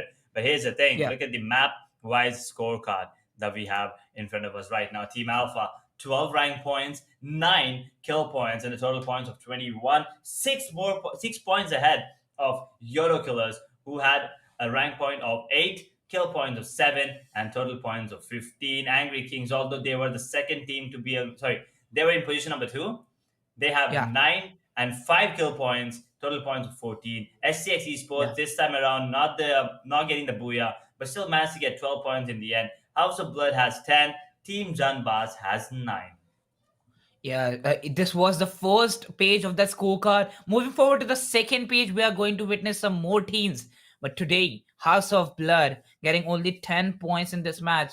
Well, they need to buckle up, because only 2 maps are going to remain when we are going to see 1 more Purgatory and some more maps incoming. Moving forward, Edge, Team YOTO Killers performed pretty good in this match, but we still need to see some good gameplays from them, where in this match they had that man advantage in the end zone, but they could not cover it up.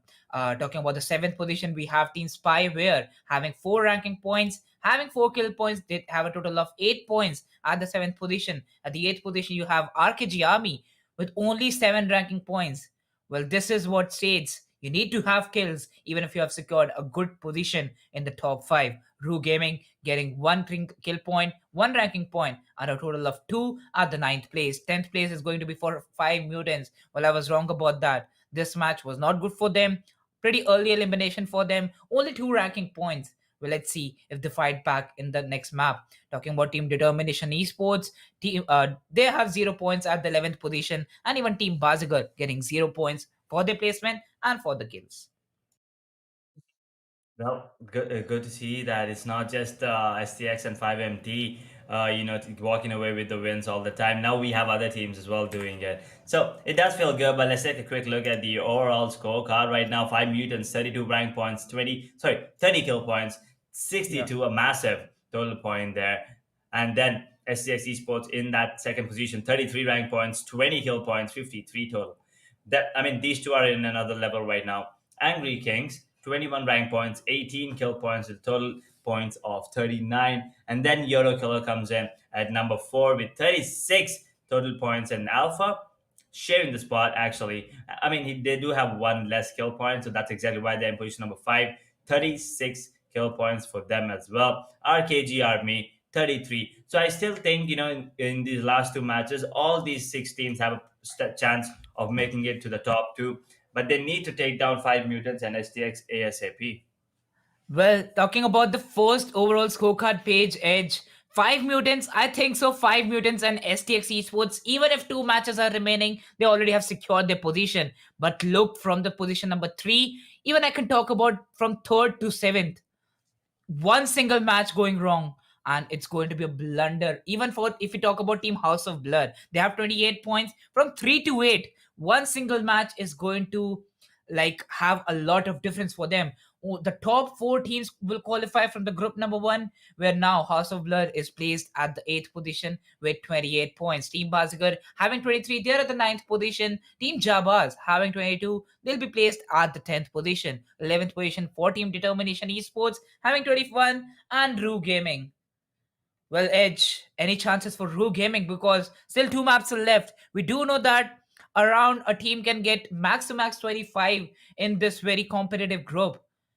Getting 25 points in both the matches, where you expect all the top teams in the position number 3 to 8. Let's see if they can do it or not, because we have seen some big wonders in the World Esports Cup, and it can happen at any given moment. That is true, but it's highly unlikely. So, Yeah. I would say that ROOH Gaming, the only way for them to qualify is to get that 25 points, as you said, each. And at the same Each. time, they need to make sure that STX, all the other top 5 teams, they need to go Yeah. down. At least 3 of the 5 teams need to go down back to back Exactly. in 2 maps. But that is highly unlikely. So I think the journey for the side of ROOH Gaming is unfortunately, Yeah. has come to an end. But everyone else, the other 11 teams, all of them still have a chance, especially the first 2 teams. 5NT and STX, all they need to do is stay alive, top 6, top 7. That's good enough for them. They don't even need any kills. Just staying alive Yeah. till that number 7, number 6 position is good enough. Right. They will be able to qualify. But every other team, from position number 3 to position number 11, they need to work hard, because right now Yeah. all of those teams have a really good chance of qualifying. Exactly, Edge. And even if you move forward in the games, we know that the teams are still performing, are still giving their best. Where it's a BO6, it's a long one for them, a long day indeed, where they have already played 4 matches and they're still left with more to state who are going to be the top 4 teams qualifying for the playoffs from this group. Moving forward, Edge, I do have one thing in my mind. It's going to the map of Purgatory, where every map is repeated for the second time.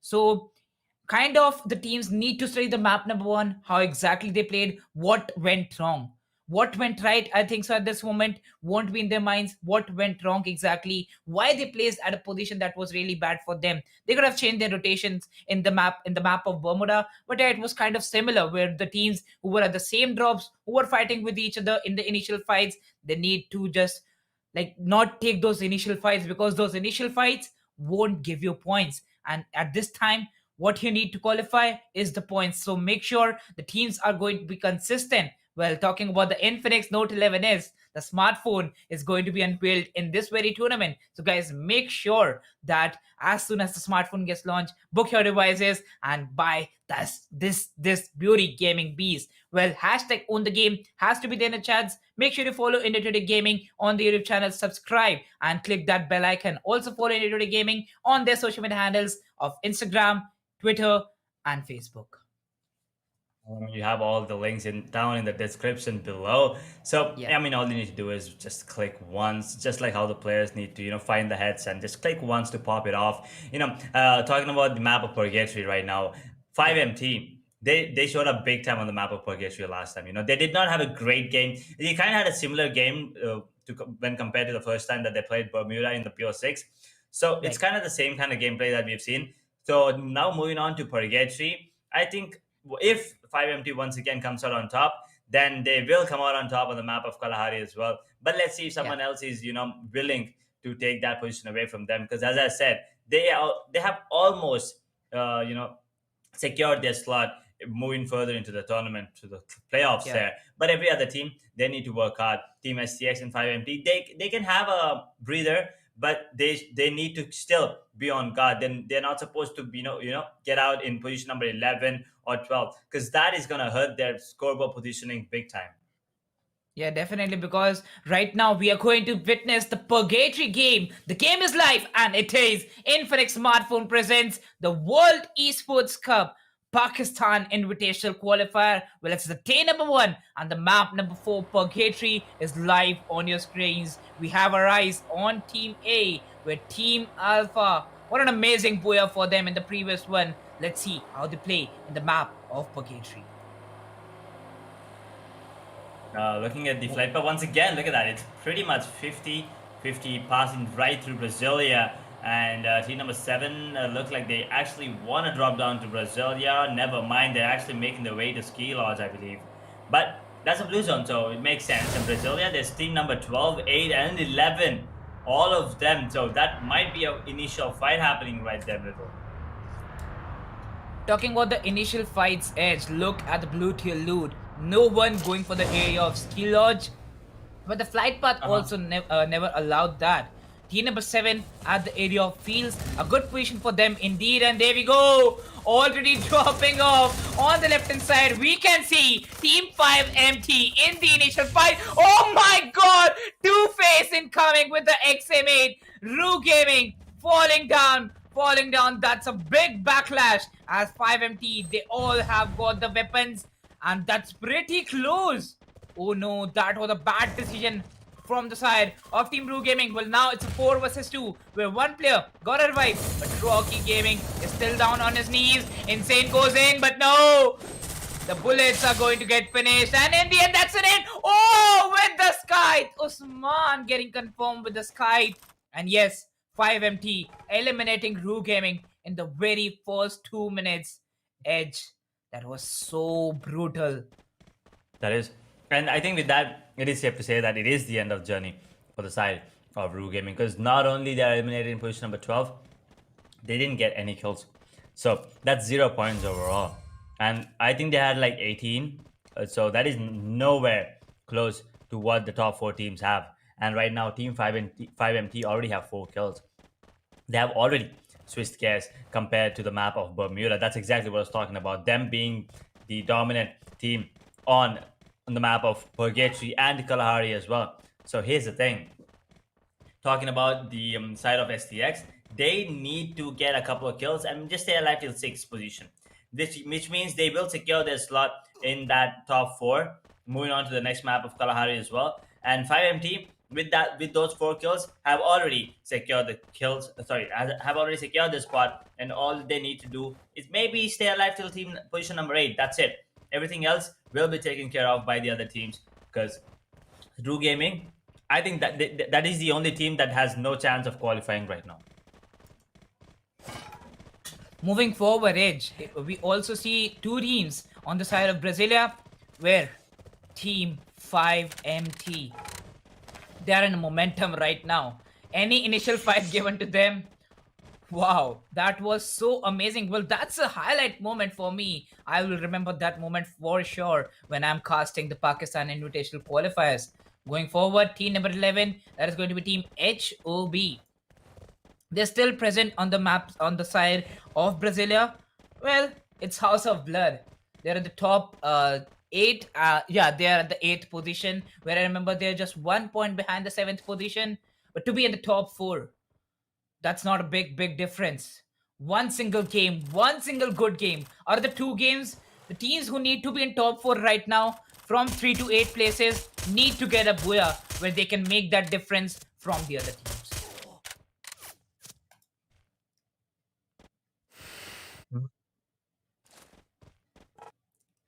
Moving Sorry, I'm forward, just Team drinking 5 water there. MT. Yeah. Moving forward, Team 5 MT. A good position indeed for them to edge, as they've already got 4 kills. And yeah, a good position. As we talk about. Oh, okay. The zone. 3 teams. Okay, 3 teams on the east, 2 teams in the north. Total 5 teams are outside, where the zone is going towards the central. Edge, I already know now. The zone is going to land around the golf course and the central, where both the islands are going to be in the zone. Just take that in your head. But yeah, the next zone is also going to close in the 50 seconds, where Team RKG, Kedi took kind of some damage from the enemy team. But here, Team 5MT already exiting the position of Brasilia. Yeah, that's a good quick rotation, because they know the zone is not going to end there, and they want a booyah. They want to dominate this lobby. Even after they've got 2 booyahs, they're at the first spot. They still want to dominate, and that is what we want a spirit from a team. Getting that way. It's not just about winning. It's about sending a message to every other team there is in the tournament, right? That we are coming for you. And we're not just gonna win. We're gonna win in a dominant fashion. We're gonna wreck everyone apart and, just be on top for as long as possible. And what better way to do that by getting multiple booyahs? They already have 2. If they get 2 more, then yeah, every team, they need to be, worried about the 5 mutants. But the side of but the side of STX, not really sure what kind of gameplay they're bringing in here into the map of Purgatory. But looking at the way that every other team is playing, I think they're on a cool down period right now. They're waiting for the zone to come in. They're trying to loot as much as they can and get in a better position. And then when the third zone comes in, I think that's when the fights will actually start to begin. Well, if you talk about the fights, if you talk about the rotations edge, this is the time. Already 7 minutes done. How much more time you want? How much more time you want for the teams to take that loot? Going forward, team number 12, they're holding a position at that reverse side. That's a good one for them. 5 empty, having 4 total kills. That's a good start too, but a downward position at the down ridge. Okay, kind of good position for them too. Look at the warning incoming for the teams. Rotate for the next zone as team number 5. They were looting on the central. Do they really need to rotate? Well, that is going to be a good bike ride for Tryhard, as he's going to... he's going to cross that bridge. And team number 12 already predicted the zone. They've holding that position near about the central area. No, he's going. He is going. He is not knowing that team 5MT is hiding. Whoa, that was pretty close, as Tryhard went at that position. Now, one player is also coming in, and there we go. He takes that damage. Tryhard is going to come out, but now that is going to be late. Not too late, as Zen Moise is going to get that knock on Two-Face. But the first knock dealt by the score of 5 MT. It's going to be confirmed. Zen losing it out. Not focusing on where they wanted to focus at. And yes, that's an elimination for TB. 1 player getting out of the game. Now, it's a 4v3 fight where they are on disadvantage. Team Zen still trying to rotate from the bridge. A good position indeed for them. But yeah, Tryhard with the M249 is going to fight some different angle, as Team SMT are busy holding their position in the two houses. Well, that was a good position if the whole team could have rushed in and they would have remained silent. But yeah, let's see how that 2-2 split works for them. But now it's a disadvantage for Team TB. One player already lost. Player already lost, and actually one of the players from the side of team number 12, that is 5MT, was knocked down as well. But then, you know, they have his teammates in the cover as well, so it was pretty easy for him to be revived. While the side of team number 5, that is, excuse me, he was like going. You're right. He was too close. He escaped it, you know, with the vehicle there. But then he didn't know that there was someone up close in those houses, which was the only reason why he decided to run it out in the open. And as soon as you run out in the open, Team 5MT, they will take full advantage of it. And Wali takes a bit of damage going in for the loot, going in for the airdrop, but he's still safe right now. UAV has been deployed, which means I'm not really sure who deployed it, but whoever it did, I mean, whoever it was, team number 5 and team number 12, and also team number 10. Team number 10 trying to third party here. Well, it's the man, Caleb Bruce, from the previous game. Always helping his team to get those kills. DTHK21OP, Angry Kings, confirming one more kill for them by that Max 7. Well, Max 7 is getting used in the meta from a long time as Team Janbaz. Last player getting spotted by Angry Kings. They have been eliminated at the 11th spot.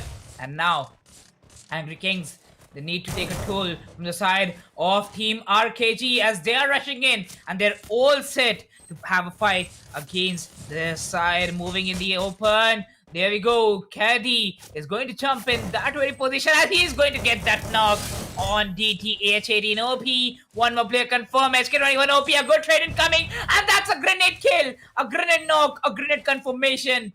RKG now converting that fight to a 3 versus 3. With Team Determination Esports need to win this. No! RKG Caddy, one more player getting out of the match. Caddy gets another knock. Caddy is going all over as Legend OP is going to be the last player remaining from that side. Can they win it? Well, he is the last player indeed. No, the weapons are not reloaded. And Caddy is going to be that guy. Well, 1 versus 4 where all the players were just seeing how he got those knocks. And yeah, with that, one more team is out of the match. Now we are going to see a fight between Team SC and STX. Team 5MT though. Oh, STX get themselves a double kill. Olafan takes on Simple on the other hand. 9 more squads alive. 30 players left. Kazafan, oh wait a second, 28. Because that was a triple kill coming in from multiple players and knocked out of the place, and Roman goes down to Afan as well. 27 now. All of a sudden, Team SC, they have lost 2 players in STX. They're looking grim here. Definitely they are, Edge. Look at that. Ruby with the AC-80. Simba getting confirmed. Only 2 to 3 shots needed. And that is why we have the AC-80. AC-80 coming in the meta. Oh, okay. AK. Team SC Angry Kings are still surviving. Where only 2 players are remaining from the team. Have been spotted. Not allowing them to take that rotation. Afan lands that side. Okay, that's a good one as he gets a first knock on the team number 9. Now a good trade incoming as Spy will get a knock on Calabros. From behind them, Ellie is going to be the last player remaining from Team STX as he's going to take a run in that vehicle. He never cares about the fight. He is going to get out of that position as now Team SCAK is going to have that fight indeed. Okay, changing the positions, taking a lot of damage. Barely HP remaining and Talha will get that knock. Ruby going to confirm that kill by the side. Okay, 1 player has managed to run off. Will he? Has he done that right? Okay, the bike caught the fire. He became the Ghost Rider. And yeah, Ruby landing the shots right. Team TA eliminating the squad RKG at the 8th position. Eliminated in 8th position right now, Spy. They did manage to take one of the players from the side of 5MT down, knocking Sajid down back to back. And here we go, 21 players alive, 7 squads left. So that's an average of 3 players per squad. But 5MT, they are not gonna leave this this area anytime soon because it's in the zone as well, and they have a really good advantage in that particular house. With the windows that they have and with the kind of a positioning. 5MT, they feel really strong with the kind of weaponry that they have as well. TB, on the other hand, they want to take down this guy from the side of STX, Ali. He's also Viber, I believe, but he's in the zone. Everyone else on the side of TB, Zen, they need to get back into the zone, which means, oh no, UAV deployed, which means Ali's position will be compromised and he needs to be prepared for the 1v3 here. By the side of Team 10, that is Spy. Let's see what happens. Oh, Ali. Oh, Ali. He has been spotted. He is going to be taken down if I'm not wrong. But can he manage to take anyone else? No, sir, he can't. He can't actually. Oh, I thought he dropped a grenade there. Never mind, SGX eliminated in position number 7. And right now, team number 10, they're looking like they're in deep trouble. They're in between 3 teams, 5, 12, and 2. But Team Spy, with the sniper tower, they have their upper ground advantage once again. And team number 5, they have spotted him, so he has to make a run for it. And Team HOB, they are not in a good spot as well. Definitely not in a good spot. And going forward, we can see Spy coming into the action as they're going to get 2 knocks on Team Zen. And Team Zen trying it really hard. Tryhard also tried his best to come inside the zone as Criminal is also spotted. Yes, that's an end by Mr. Wakas and No Mercy. Look how easily they got those frags because they were waiting at the perfect spot, predicting the zone right. And it was the end of Team Zen by the VSS, by the squad of Spy. Spy spying it right.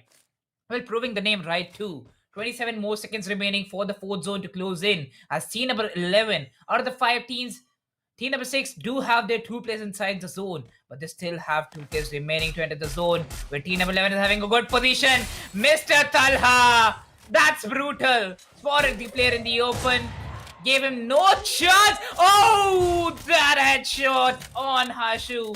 One more player knocked out from 5MT as 5MT now face it really difficult as they have team number 11 quite covering them from entering the zone, and from the right hand side it's Spy firing the shots on them, not allowing them a single second to be holding their position. Yep, right now. Looking at the way it is looking like Team 5MT once again might just come out on top. A Team Spy that are having a good time right now. 5MT Wally takes down 1 player. He actually gets the kill as well. Triple kill for Wally. Down to 14 players. Make it 12. Whoa! What a beautiful grenade coming in from Talha. Takes down the entire squad of 5MT. So it's not going to be a repeat of history. Instead, it's going to be Talha getting himself another grenade kill. Down to 11 players and 4 squads. About to hit that 70-minute mark. It looks like No Mercy is showing absolutely no mercy on the leader there. Will take him down. Team number 11, they lose another one. There's only 1 more player alive, but Team Spy, they are feeling really confident. Danny is the only player on the side of SOB. He has an AWP, but can he do anything here with the position that he has? Team number 10 are the only ones in the zone. It's going to be a 5th zone coming into play in 15 seconds right now. No one's in the zone except 5. Team TA, Alpha, they were the winners of the last map. And if they get this one, it's going to be a pretty huge lead for them coming into map number 6. Next one, but Hamza, he might actually take down Danny here. The UAV has been deployed, which means the position will be gathered, and it's been compromised. Danny is in deep trouble. He will go down to it. He will go down. So he goes down. Spy. Third partying like hell, and Talha is on another level right now. Well, look at Team Spy. Talha having 8 kills. YOTO killers, only 1 player remaining. And look at him entering the zone. Silent. A silent core indeed. Spy having 4 players remaining and 14 kills. This is going to be the next wonder. A Spy with 1 single game is definitely going to enter the top 4. YOTO killers getting eliminated at the 3rd spot. And now it's a 4 versus 2. With Spy, already the players are busy healing themselves. Talha gets a knock on Talha, but No Mercy on a good trade. Getting a knock on Talha. Spy, No Mercy. A 1 versus 2 in the end. And yes, that's a booyah. They had 17 kills, or was that 12? 17 edge. 17. Spyware. Holy freaking... Yeah, you know what it is. Booyah coming in from Spyware. They had 4 players left, if I'm not wrong, at the end as well. So that is the kind of gameplay that we wanted to see. And you wanted 25 kills. Well, I think they gave us what, 29. So 4 more than what we bargained for. Yes, 29 it's point, not the 25 it's not points the you side of. I got, yeah. I mean, 70 plus 12 is like 29, isn't it? Yeah. So It was 25, but yeah, we got 4 more points indeed. So that's a plus for hmm. us too. Yeah. So I mean, it was not Rue Gaming that we expected it from, but it's still Spy. They were not in a good position on the scoreboard, but after this Yeah. particular matchup, they are going to be on top. But 5MT, they did stay alive till that 5-5th position, so I think they will secure that top spot. And STX, they got eliminated early, so that is something to look out for. And Team Alpha, I think they will be holding on to that third, fourth position as of now because they're the second. I mean, they were the number 2 position, right? They're not the second team to get eliminated. They were the last 2 teams. So that is a real good position as well. But Spy, with those 17 kills, there's no way you can't appreciate them enough. There's no way we can appreciate them enough because that was beautiful gameplay coming from Talha, especially getting that beautiful grenade kills, taking down the players of Team STX. Team 5MT, and also taking down the players of Team Alpha, the 2 contenders for those top 4 positions. Yeah, Spy No Mercy getting that 1 versus 2 in the end. But if we talk about one more team, that is Team Alpha. They got the boy in the previous match, and now they got that second position in this match. A consistent gameplay from their side. But yes, it is going to be Team Spyware getting 12 ranking points and getting more kill points than the ranking points they have, to a total of 29. They're the #1 position, having a 14-point difference from Team Alpha. 15 points for Team Alpha, as they were at the second position with 6 kills, having a total of 15. They are placed at the second spot. The third position for Team 5 Mutants, 6 points from ranking, 6 points from kills, a total of 12 points for them. But okay, Wait a ROOH second. Gaming That's a having 12 mistake. That's points. got to be a technical error. Yeah, that's going to be a They had- technical level. Not. Yeah. Mm-hmm. Because they were the first team to get eliminated, and they can't get 12 because 12 is like booyah. So I think that's just a matter of technical issues, fellas.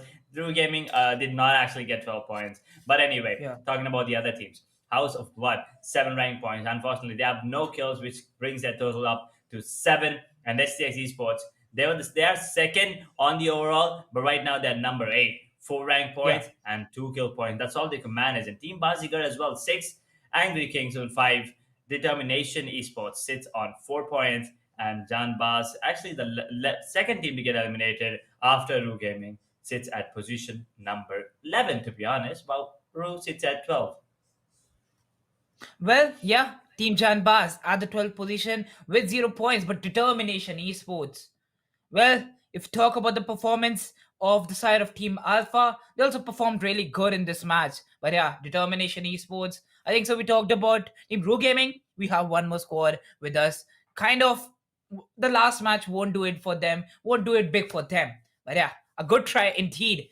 Well, this was the map by scoreboard, as we also need to talk about the overall scorecard, because That is what I'm with that interested. we'll have our pictures clear in front of our minds, who are going to be the top 4 teams qualifying for the playoffs. As we know that the first 2 teams are going to be Team STX and Team Alpha. But yeah, it is going to be one more team, as 5 Mutants.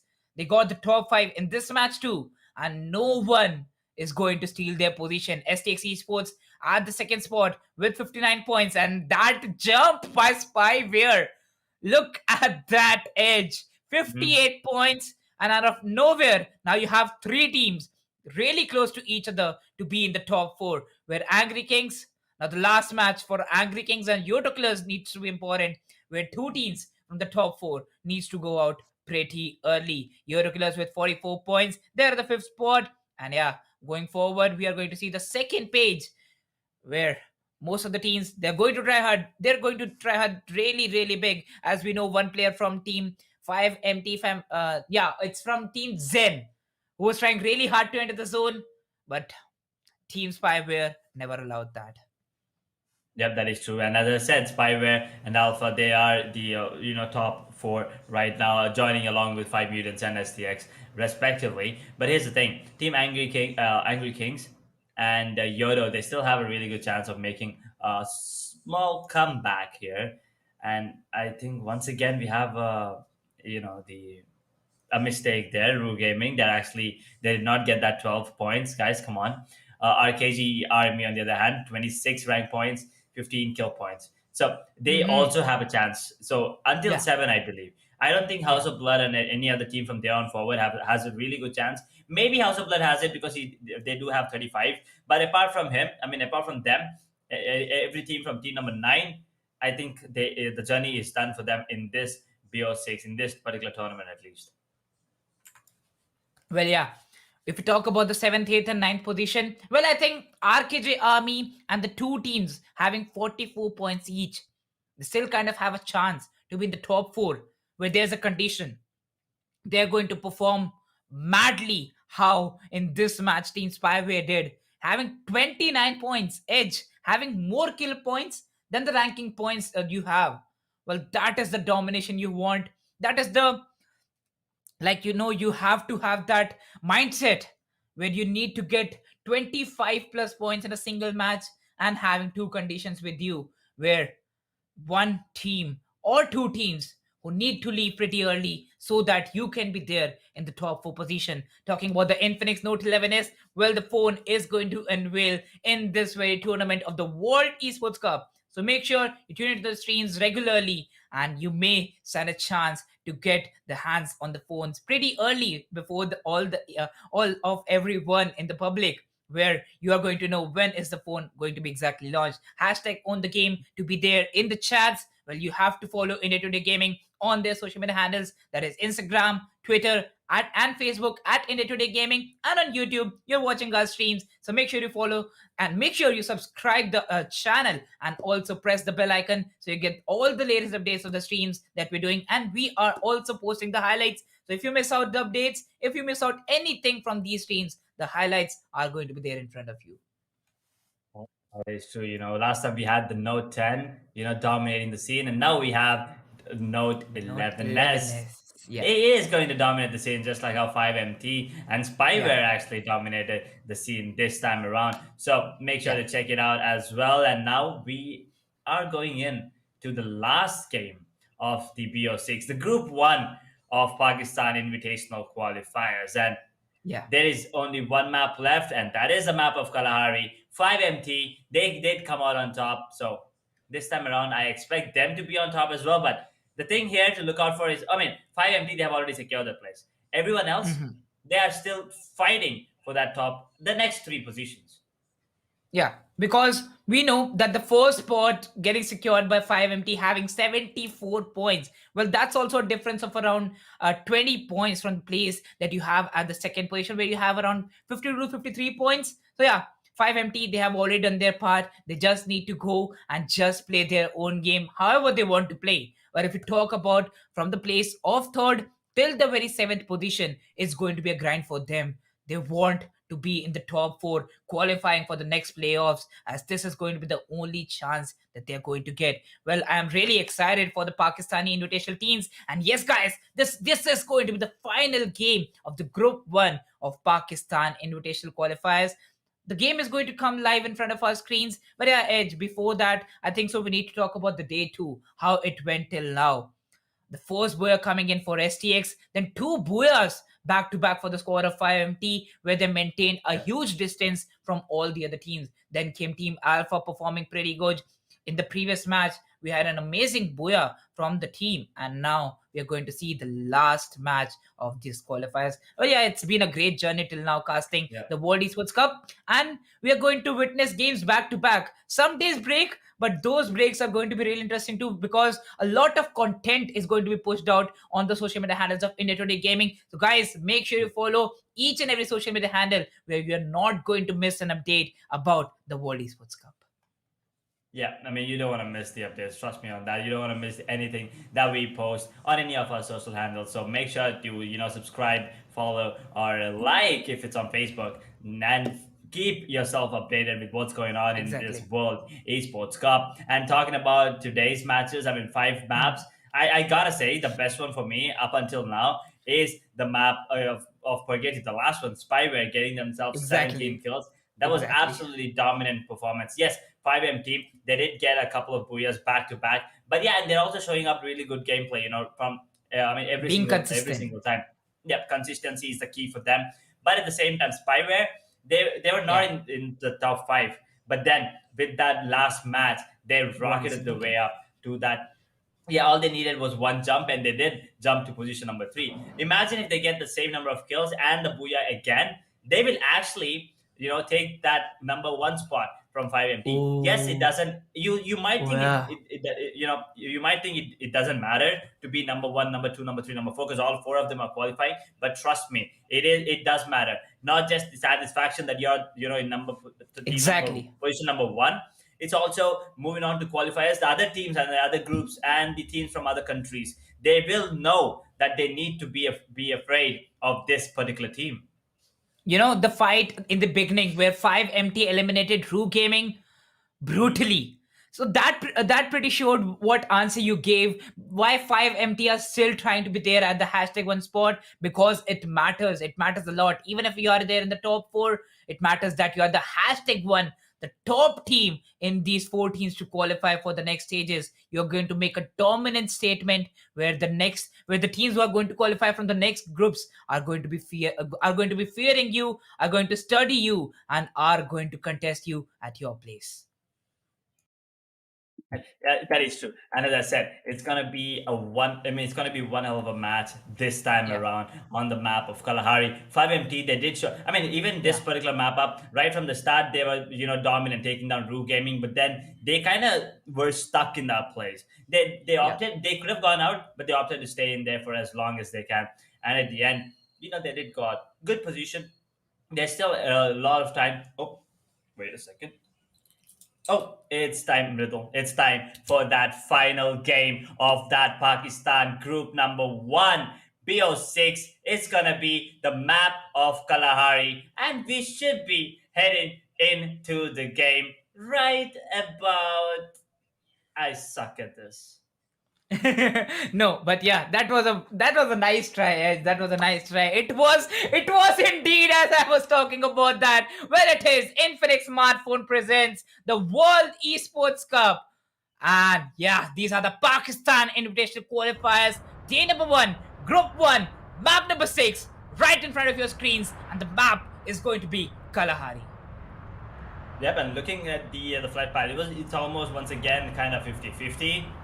We missed it, but yeah, it does look like, from the way that the teams have deployed, it does look like it was almost 50-50 or like 60-40. But whatever it is, this is a short map. It's gonna be a pretty quick matchup as well. Team number 6, 5, 7, 10. They're right in front of each other. That's gonna be a fight here. But team number 6, oh no, team number 5, they're actually splitting up.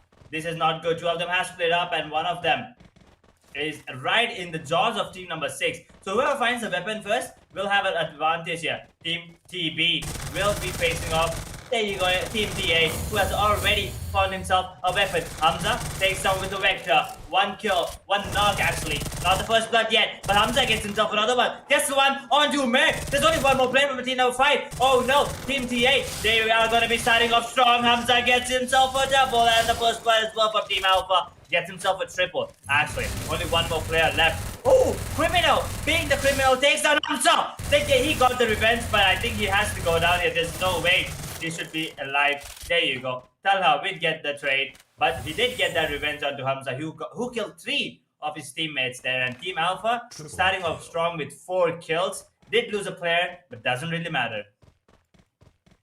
Well, yeah, and a triple kill coming in for Team Alpha 2. Well, that's an elimination, a pretty early elimination for the squad, as now we enter into the, it's just been 2 minutes, Edge, and once more we saw, just like Purgatory, a squad getting wiped out in the first 2 minutes. Look at Team DTA Sports. Well, yeah, that's a good position for them at confinement, where the zones are quite going towards the confinement and Santa Catrina in the Kalahari map from a long time. The teams at Refinery at the best advantage, where we see team number 4 at the Stone Ridge. So yeah, a good position for them too. But Team Alpha losing down Hamza. He got 3 kills for the team. A triple kill for him. But yeah, it is what it is. He has been confirmed, and he's no more surviving in the last game for Team Alpha. might be the last game, not the last game for them, because the performance from their side is going to be really good. As if they are there in the top 4, they're going to be qualifying for the playoffs. Yeah, I mean, last game for today. That's what we can say. It's just the last game for today. Right now, 11 more teams, and Kai and Ali get one knock for themselves each. FF, the simple that is on the side of YOTO. They have a really good chance as well. But HOB, they have 2 players knocked. Abasi gets one more knock on the DT. Legend. But he's going to be reviving his teammate, or will he be focusing on taking down the opponents? And guess what? He's going to get taken down. And all of a sudden, HOB, I believe they only have one more player alive. And oh, never mind. There is one more, and he will go down. House of Blood eliminated in position number 11. Which means they... House of Blood. Wait, what position? They were in position number 7 if I'm not wrong. Yeah, Position number 7th or 6. 8th. Yeah. 7th, okay, 6, 7 or 8. So I think that's the end of the journey for them as well, because Definitely. that was that's a quick elimination, and I don't think they have any kills in their name as well. So 10 more squads, 4 minutes, that's it. 4 minutes in. We already have seen, oh, what the shot from Insane. Beautiful quick scope onto No Mercy. Yeah, but he's still he's gonna stay alive for a while now. But 4 minutes in, 2 squads alive. That's 1 squad being eliminated per 2 minutes. I mean, at least for now. And if that's the case for the next couple of minutes as well, we might be looking at another fight. Team number 8 and 10 walking it off here in the Bayfront area. Yeah, moving forward, team number 8 holding a northern side position in the Bayfront. Well, yeah, that's a good spot for them too. Bayfront at this time, only 10 seconds remaining, where it might be that the next zone would drop in near about the Bayfront area, as you still have the edges around it. Let's see. Bayfront, we see team number 10 holding the main land, and team number 8 is still revolving around them, where ROOH Gaming lost it in the previous one. Yeah, are they trying in the last match? Because might be they're moving forward for 13 kills. It can happen they get 30 points and be there in the top 4.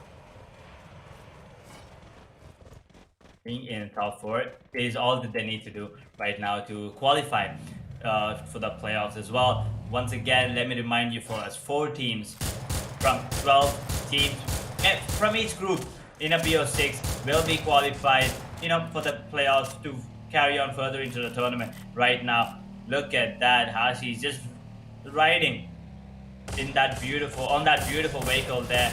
Team 5MT, they need to survive. Oh, YOTO. I mean, Roman almost took down one of the players there.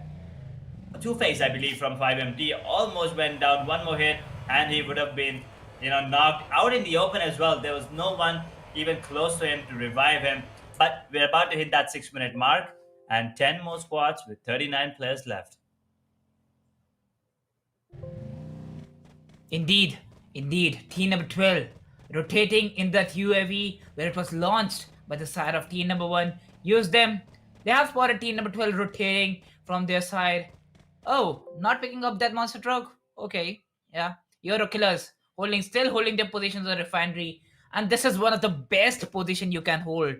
Because if you have this refinery, you already have got 50% of the match. I have repeated this n number of times because I know Kalahari, if the teams are winning this match, a lot of percentage, a lot of chances are given to them by this map. Kalahari is a map that, it has so many uneven surfaces. A lot of fights can be taken. A lot of the fights can be dodged as well. 5MT, Sajid gets 1 kill on the Sultan, actually. 5MT, they're about to take this team down. Sajid takes down Kale as well. 2 more players from RKT, and they're running in. They're running into 5MT. Why is that happening? But oh, wait a second. That actually takes down one of the players of 5MT. He actually caught him off guard and will take him down. Team number 8 and team number 7, they're going at it. While team number 4, they're trying to third party this.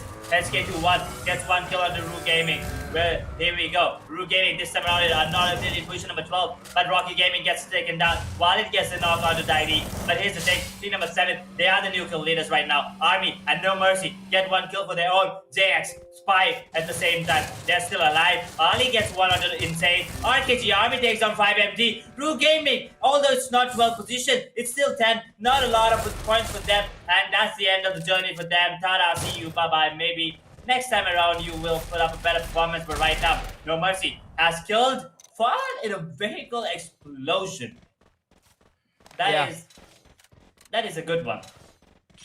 Indeed, a good one. As Spyware, look at them. Edge. You said it right. Even if you are there in the top 3, already confirming your spot that you are going to be one of the teams already qualifying for the next stages. But indeed, it's a fight because the team at the second position still is 1 point above you. So you need to take that second position, or you can be there at the first position. Yeah. Let's see. Moving forward, team number 9 is at the command post, where most of the teams are arriving near about the area of command post. I'm getting that inception where Mr. Thala already confirming that kill. And yeah, the zone is going to land around the command post. 9 squads, 28 players, 9-minute mark about to reach. And look at that, team 9, 12, 10. They are kind of on the same command post area. So if team 10 and 12 decide to take on team number 9, then team number 9 are in big trouble. But at the same time, they can, third party one of the teams. But team 4, JX, they are not, he's not looking good. Yeah, Junaid, he's not having a good time. He with the shield, he's gonna get taken down. Excuse me. Team Janbaz, he's gonna be taken out in position number 9. 27 more players, and everyone else, they're in good spots right now. Except team 9, 12, and 10. I mean, except that, everyone else are in deep cover. So even they are in cover, but I think this is the fight that... Wait a second. What is this? Is this a race?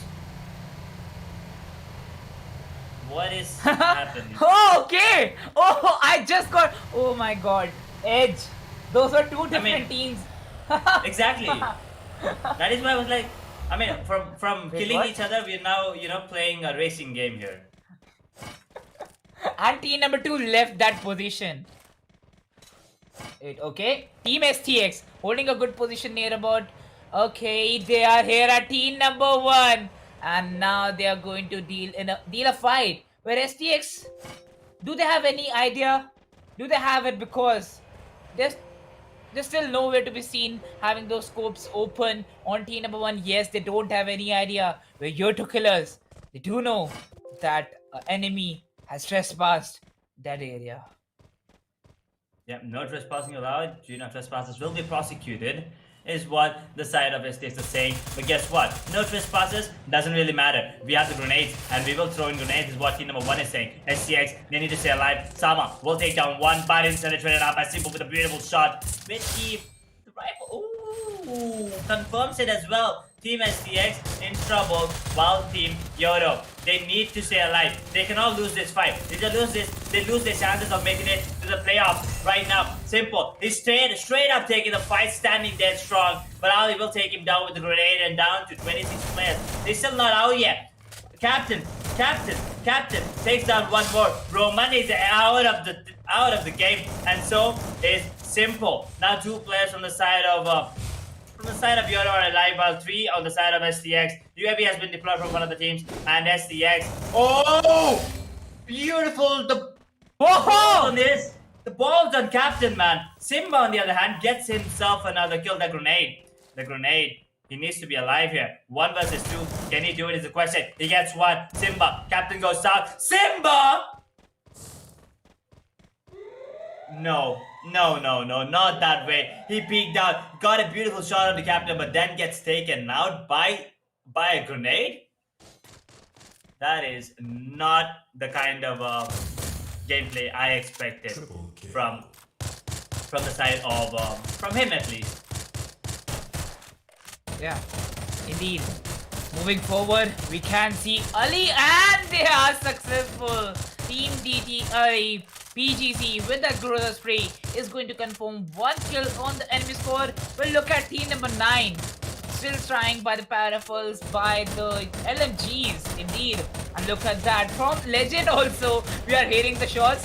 Oh, now the shots would connect. After a long time, we are seeing the shots connecting. And with that, Drug AK is going to get that knock on. No mercy. A trade incoming where Gabbar AK gets a knock on STX captain. And he has confirmed that kill. STX, no.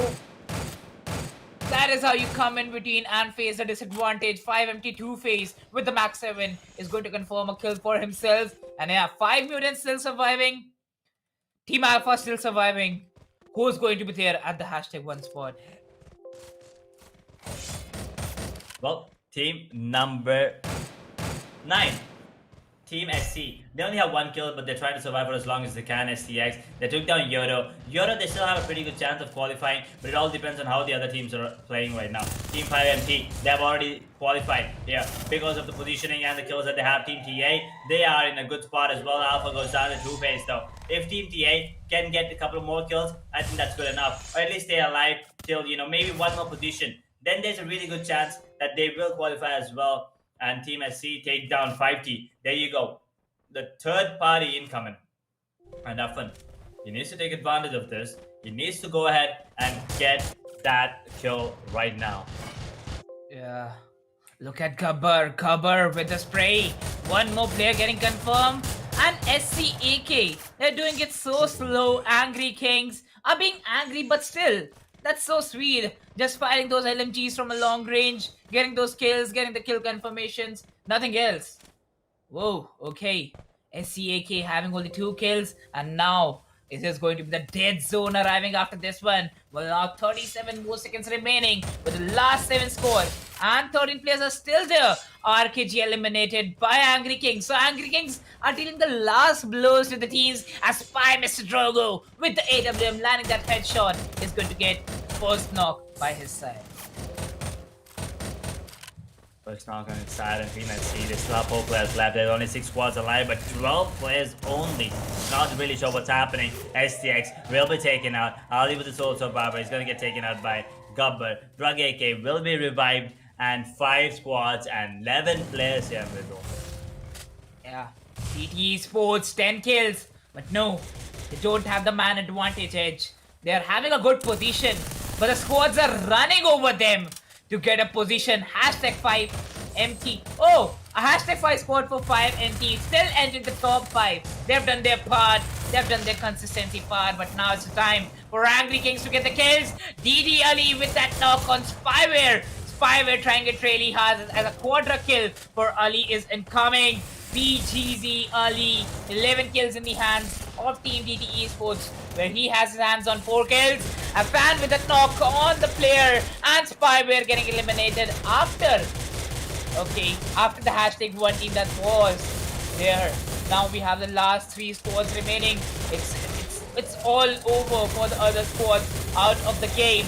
Ali PGZ getting that knock on Drug again, but got a good trade incoming. Ali PGZ still trying the level best as Legend OP gets out and gets confirmed. Now, moving forward, 3 teams and 5 players. Ali PGZ with that knock on Rabi. Yeah, he's moving forward. Ali PGZ is going to confirm that kill, and he is on that killing spree. Still not stopping. The dead zone is here as there has been 16 minutes on the Kalahari. Ali PGZ with the Max 7. 1 more player knocked out. He moves in the open. Will not reload his weapon. And in the end, a fan with the last blow.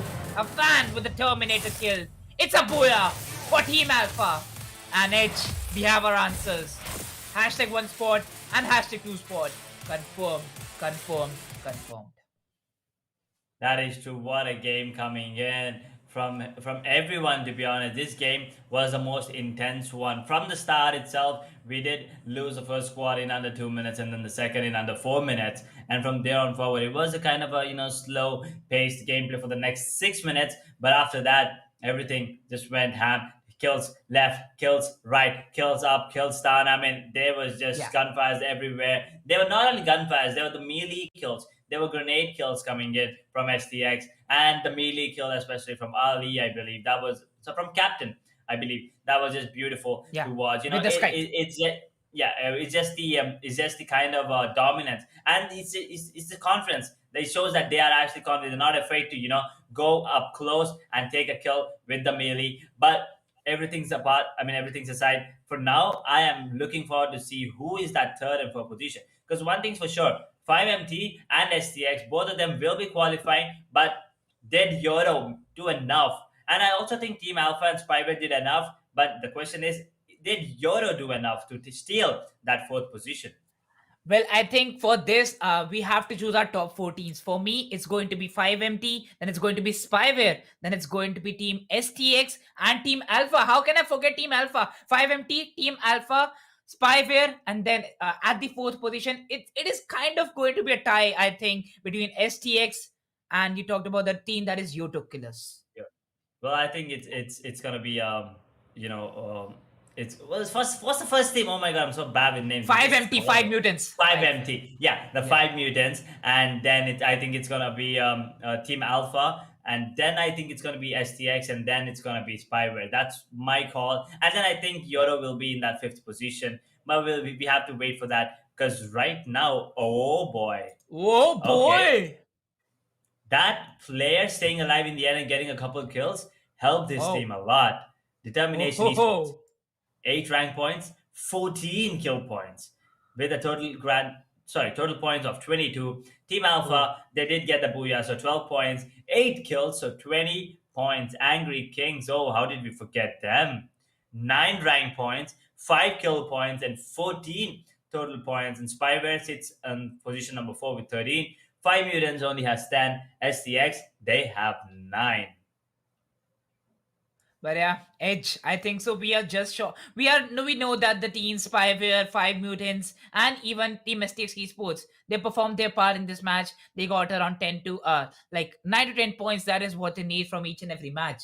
But Determination Esports, if they could have done this pretty early, I think so the scoreboard would have been different in the overall. Well, the Boya for Team Alpha in this match, the 7th position going forward to Team RKG Army with 4 ranking points, 2 kill points, and a total of 6 at their place. 8th position for Team YOTO Killers, having a total of 5 points for themselves, 3 ranking points, and 2 kill points. Team Janbaz having a total of 2 points at the 9th position. 10th position for Team BAZIGAR with only 1 kill point. ROOH Gaming getting 1, and House of Blood having 0, becoming the first team to get eliminated. Hero Gaming just not the kind of day that they wanted. You know, they did want to come in strong, but coming into this particular BO6, it's not what we expected. It's not what they expected for sure. They did try, and here we have. Here we go. Let's see, and looks like 5 Mutants sit on top with 84 total points, 44 rank, and 40 kill points. And then Spyware is actually in second position with 35 rank points and 36 kills, 71 total points. Alpha, 40 rank points, 31 kills, and 71. Yes, they have the same as Spyware, but since Spyware has more kills, that's exactly why they're in position number 2. And then STX Esports, they make it as well. 42 rank points, 26 kill points, and total of 68.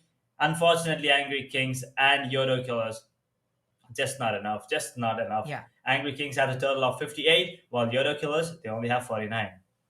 You know, Edge, I had an intuition. Well, that intuition was that the third or fourth place might be having the same points. But no, it's the second and the third place having the equal number of points. Because I was having some calculations in my mind. And yeah, the calculations were right. Spyware and Alpha. Well, after this Boya, I thought Team Alpha could have been at the second place because it is Team 5 Mutants and Team Alpha.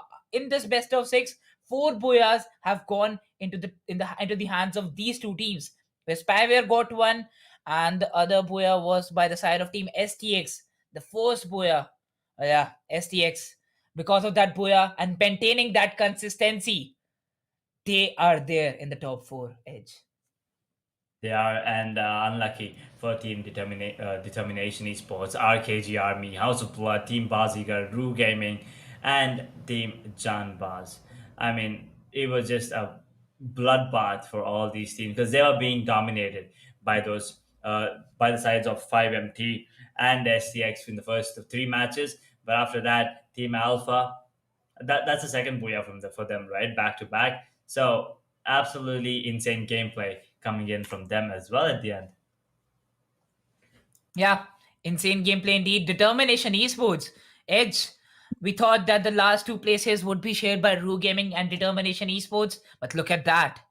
Where we were fighting for the teams that they can show some domination and be there in the top 4. Yeah, Determination Esports, by 1 game they did show that even 1 single game and 1 more game consistently. So in a best of 6, If 2 games have gone right, what you need to do is get 10 points per game, and you are there in the top 4. And that is what was done by Team STX Esports.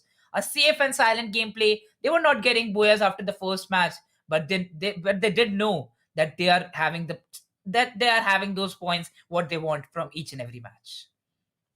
Yep, that is true. They had that lead already because of those Yeah. two booyahs back to back. So they knew the game plan. They need to change it. They don't need booyahs anymore. All they need is an ample amount of kills and at the same time a Yeah. good rank position. And that's what they did. They got around 4 or 5 kills. They were the ones always taking down the first squad. I mean, Yeah. whether it be Rule Gaming or Determination, they were the ones Mhm. going in and getting that first blood always. I mean, most of the times, and then taking the Yeah. entire squad down, which gives them 4 kills already. And from there on forward, all they do is just wait. And even if they get 6 rank points, it means they have 10 points already. And since they're so way ahead of everyone else, those 10 points are good enough for them to secure that top position. And that's exactly what they did, which is, I think, a really good call coming in from the IGL.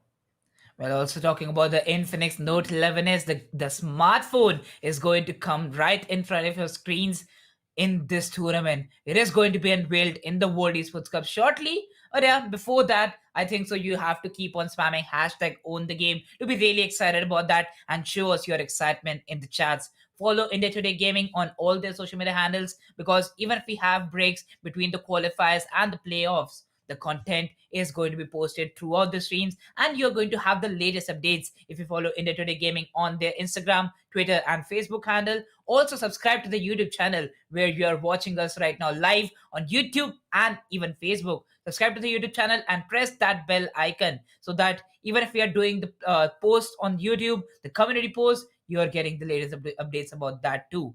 Well, these games were really good, where STX got the booyah in the match number 1. After that, it was 2 booyahs back to back for Team 5 Mutants. Then a booyah coming in for Team Alpha. The 5th game went in the hands of Spyware, which was our favorite game, Edge. You would agree with me on that. That is true. 12 That is ranking true. points and 17 kill points. That made Spyware to be in the top 4 and to be there in the top 4 and qualify for the next stages. Well, now it's the time we go for a short break and be back with the highlights of group number 1 of Pakistan Invitational Qualifiers.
Okay. Mridul. Yeah. You got. Come on, man. I was about to welcome the audience for the highlights. Well, anyway, audience, everyone, welcome to the highlights of the Group 1 of Pakistan Invitational Qualifiers. Yeah, Mridul was not ready for it, but I hope you guys are ready to take a look at how the day went. First things first, yes, the group, it was a BO6, right? Last time for the Indian qualifiers, it was BO4s, two BO4s.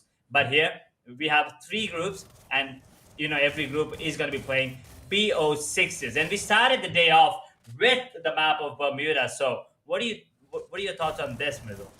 Bro, I have a reason to give. I was too excited that I made the highlights for myself. I was just watching and analyzing the games. Well, now we have to analyze it in front of the audience too. Moving forward, we can see Walid already getting a knock on FFX Simple 15. And yeah, with that, a good knock also incoming for them.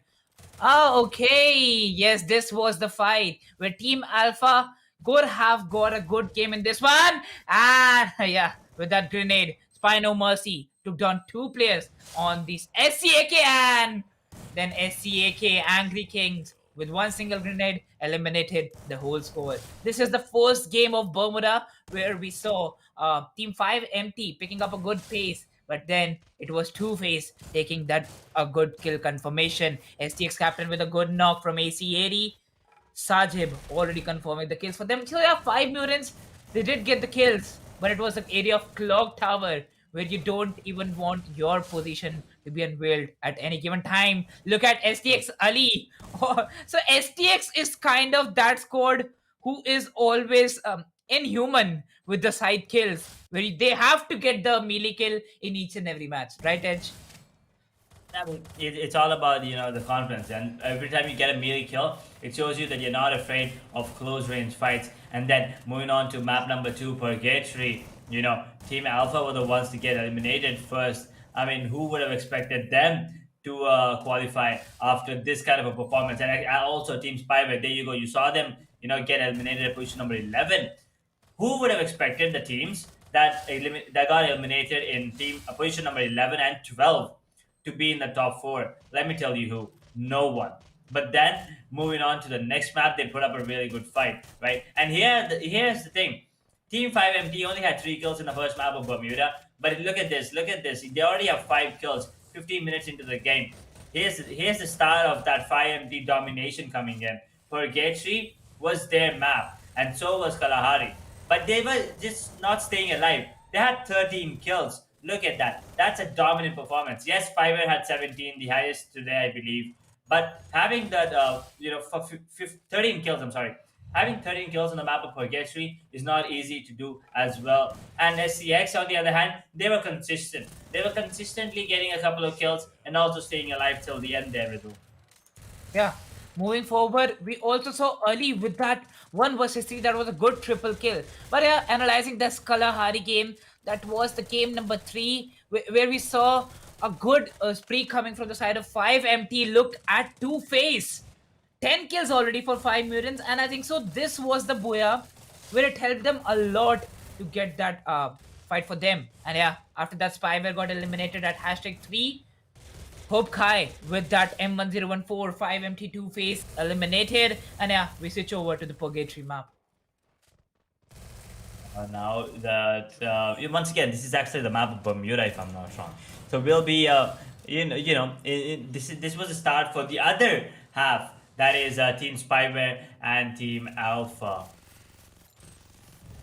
to show their dominance here. Moving forward, Janbaz getting eliminated at the 8th spot. Then you had Team HOB taking a lot of damage from the enemy teams. They tried very hard. Hogatuha got spotted in the open by Angry Kings. I think so. For Angry Kings, yeah, we are yet to analyze what went wrong, because after this we are going to see two more games from Angry Kings in each and every match. Edge in the highlights, we are witnessing that Angry Kings are getting the kills in the map number 5. When the purgatory started, 5 empty did the first elimination. That was a brutal one, as I always say, a one like a 1 versus 4 so easily, and then Team DT was getting the kills. But yeah, in the highlights we are seeing that SCAK Angry King got a lot of kills. What went wrong for them? Might be the position points or some kind of games which are really important for them, and they didn't show up, or they didn't show up with the power. Yeah, exactly. This was the game where AK was trying to run, but he was caught too early, and at #9 we had Angry Kings eliminated on the purgatory map. Yep, I mean, even though STX Esports, they did not have a really good last two games, they still managed to make their way. But this was the game where Spy were just, everywhere on the map. You could see them being every single, in every single fight. And they not only won that game, not won that map, they also dominated 17 kills. And also they had 4 players alive at the end, taking down Team Alpha at the end to call themselves the champions of that particular map, getting that booyah and the 12 points, and which helped them secure that second position in the overall game. Moving on to map number 6, the map of Kalahari. Well, everyone once again started off great. 5MT, STX Esports, Spyware, and also Team Alpha. But then moving on forward, STX were the first one to get eliminated there, and Spy they did a good job, getting themselves a couple of kills. But then 5MT gets taken down at position number 7, I believe. But up until then, I actually thought this fight was the one that I was most impressed with coming in. Look at this kill. Look at that melee kill coming in. Boom. There you go. Took him down. STX it is. Once again, by the way, you said they actually like doing that, and by the Yeah. looks of it, they do like taking that, melee kills. Yeah, definitely. Well, those melee kills were the highlight part. And look at that. SCAK getting the kills in this match too. They eliminated Team STX Esports at the #6 spot. But yeah, I think so. The last game Edge was too good to be real, as all the teams who were in the top 6 already got their positions in the top 6 in the last match. So yeah, that was a sober game for them. Everyone got good positions. Everyone got their points. But we have the top 4 teams qualifying. Well, yeah, congratulations to Team 5 Mutants and Team Alpha, even Team STX Esports for qualifying for the next stages. We do know that it's the time that we give a goodbye to our audience, because the Group 2 and Group 3 matches are also going to be live in the coming days. But Edge, what an amazing day it has been. Giving a huge shout out to our sponsors, Infinix Smartphones and also Platonia Esports for broadcasting this tournament. It's a great job done in the back end, where you see each and everything coming right in front of you at the right time, and the moments forming day by day. We are there with them. Moving forward, thank you so much, viewers, for joining in. The next 2 groups for the Pakistan Invitational Qualifiers are going to come in the coming days for the group number 2 and the group number 3, with the top 4 teams will qualify. Yes, Edge? Well, I mean, what a day it was. And once again, as Mithil said, huge shout out to all the sponsors and the players as well. Because, without the players, it would have Yeah. been possible as well. And yeah, I know you guys probably, not a lot of teams didn't make it through the top 4. So don't be disheartened, just go back and go to your drawing board. Maybe practice and come back strong. And also a huge shout out to the sponsors, as we already said, Infinix Smartphones. That Note 11S, you gotta take a look at it. And then India Today Gaming, as well as Platonia, for helping us broadcast all these beautiful games coming in, all these wonderful plays coming in from all these players.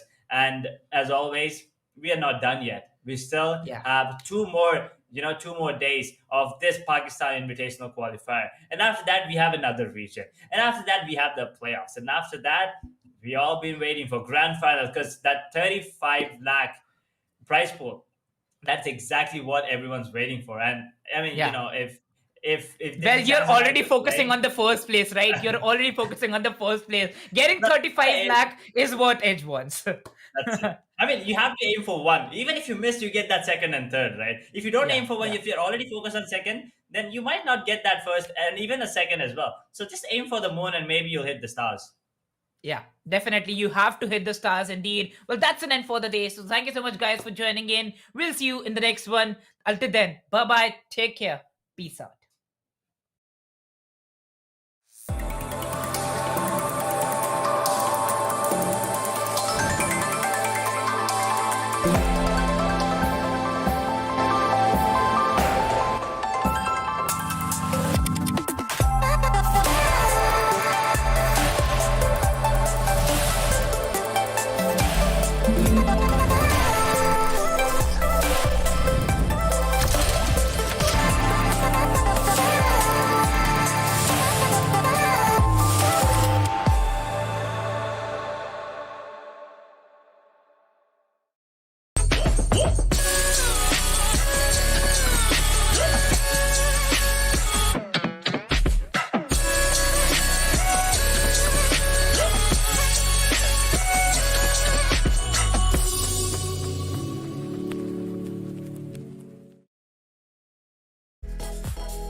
When you got nowhere to go, I need you to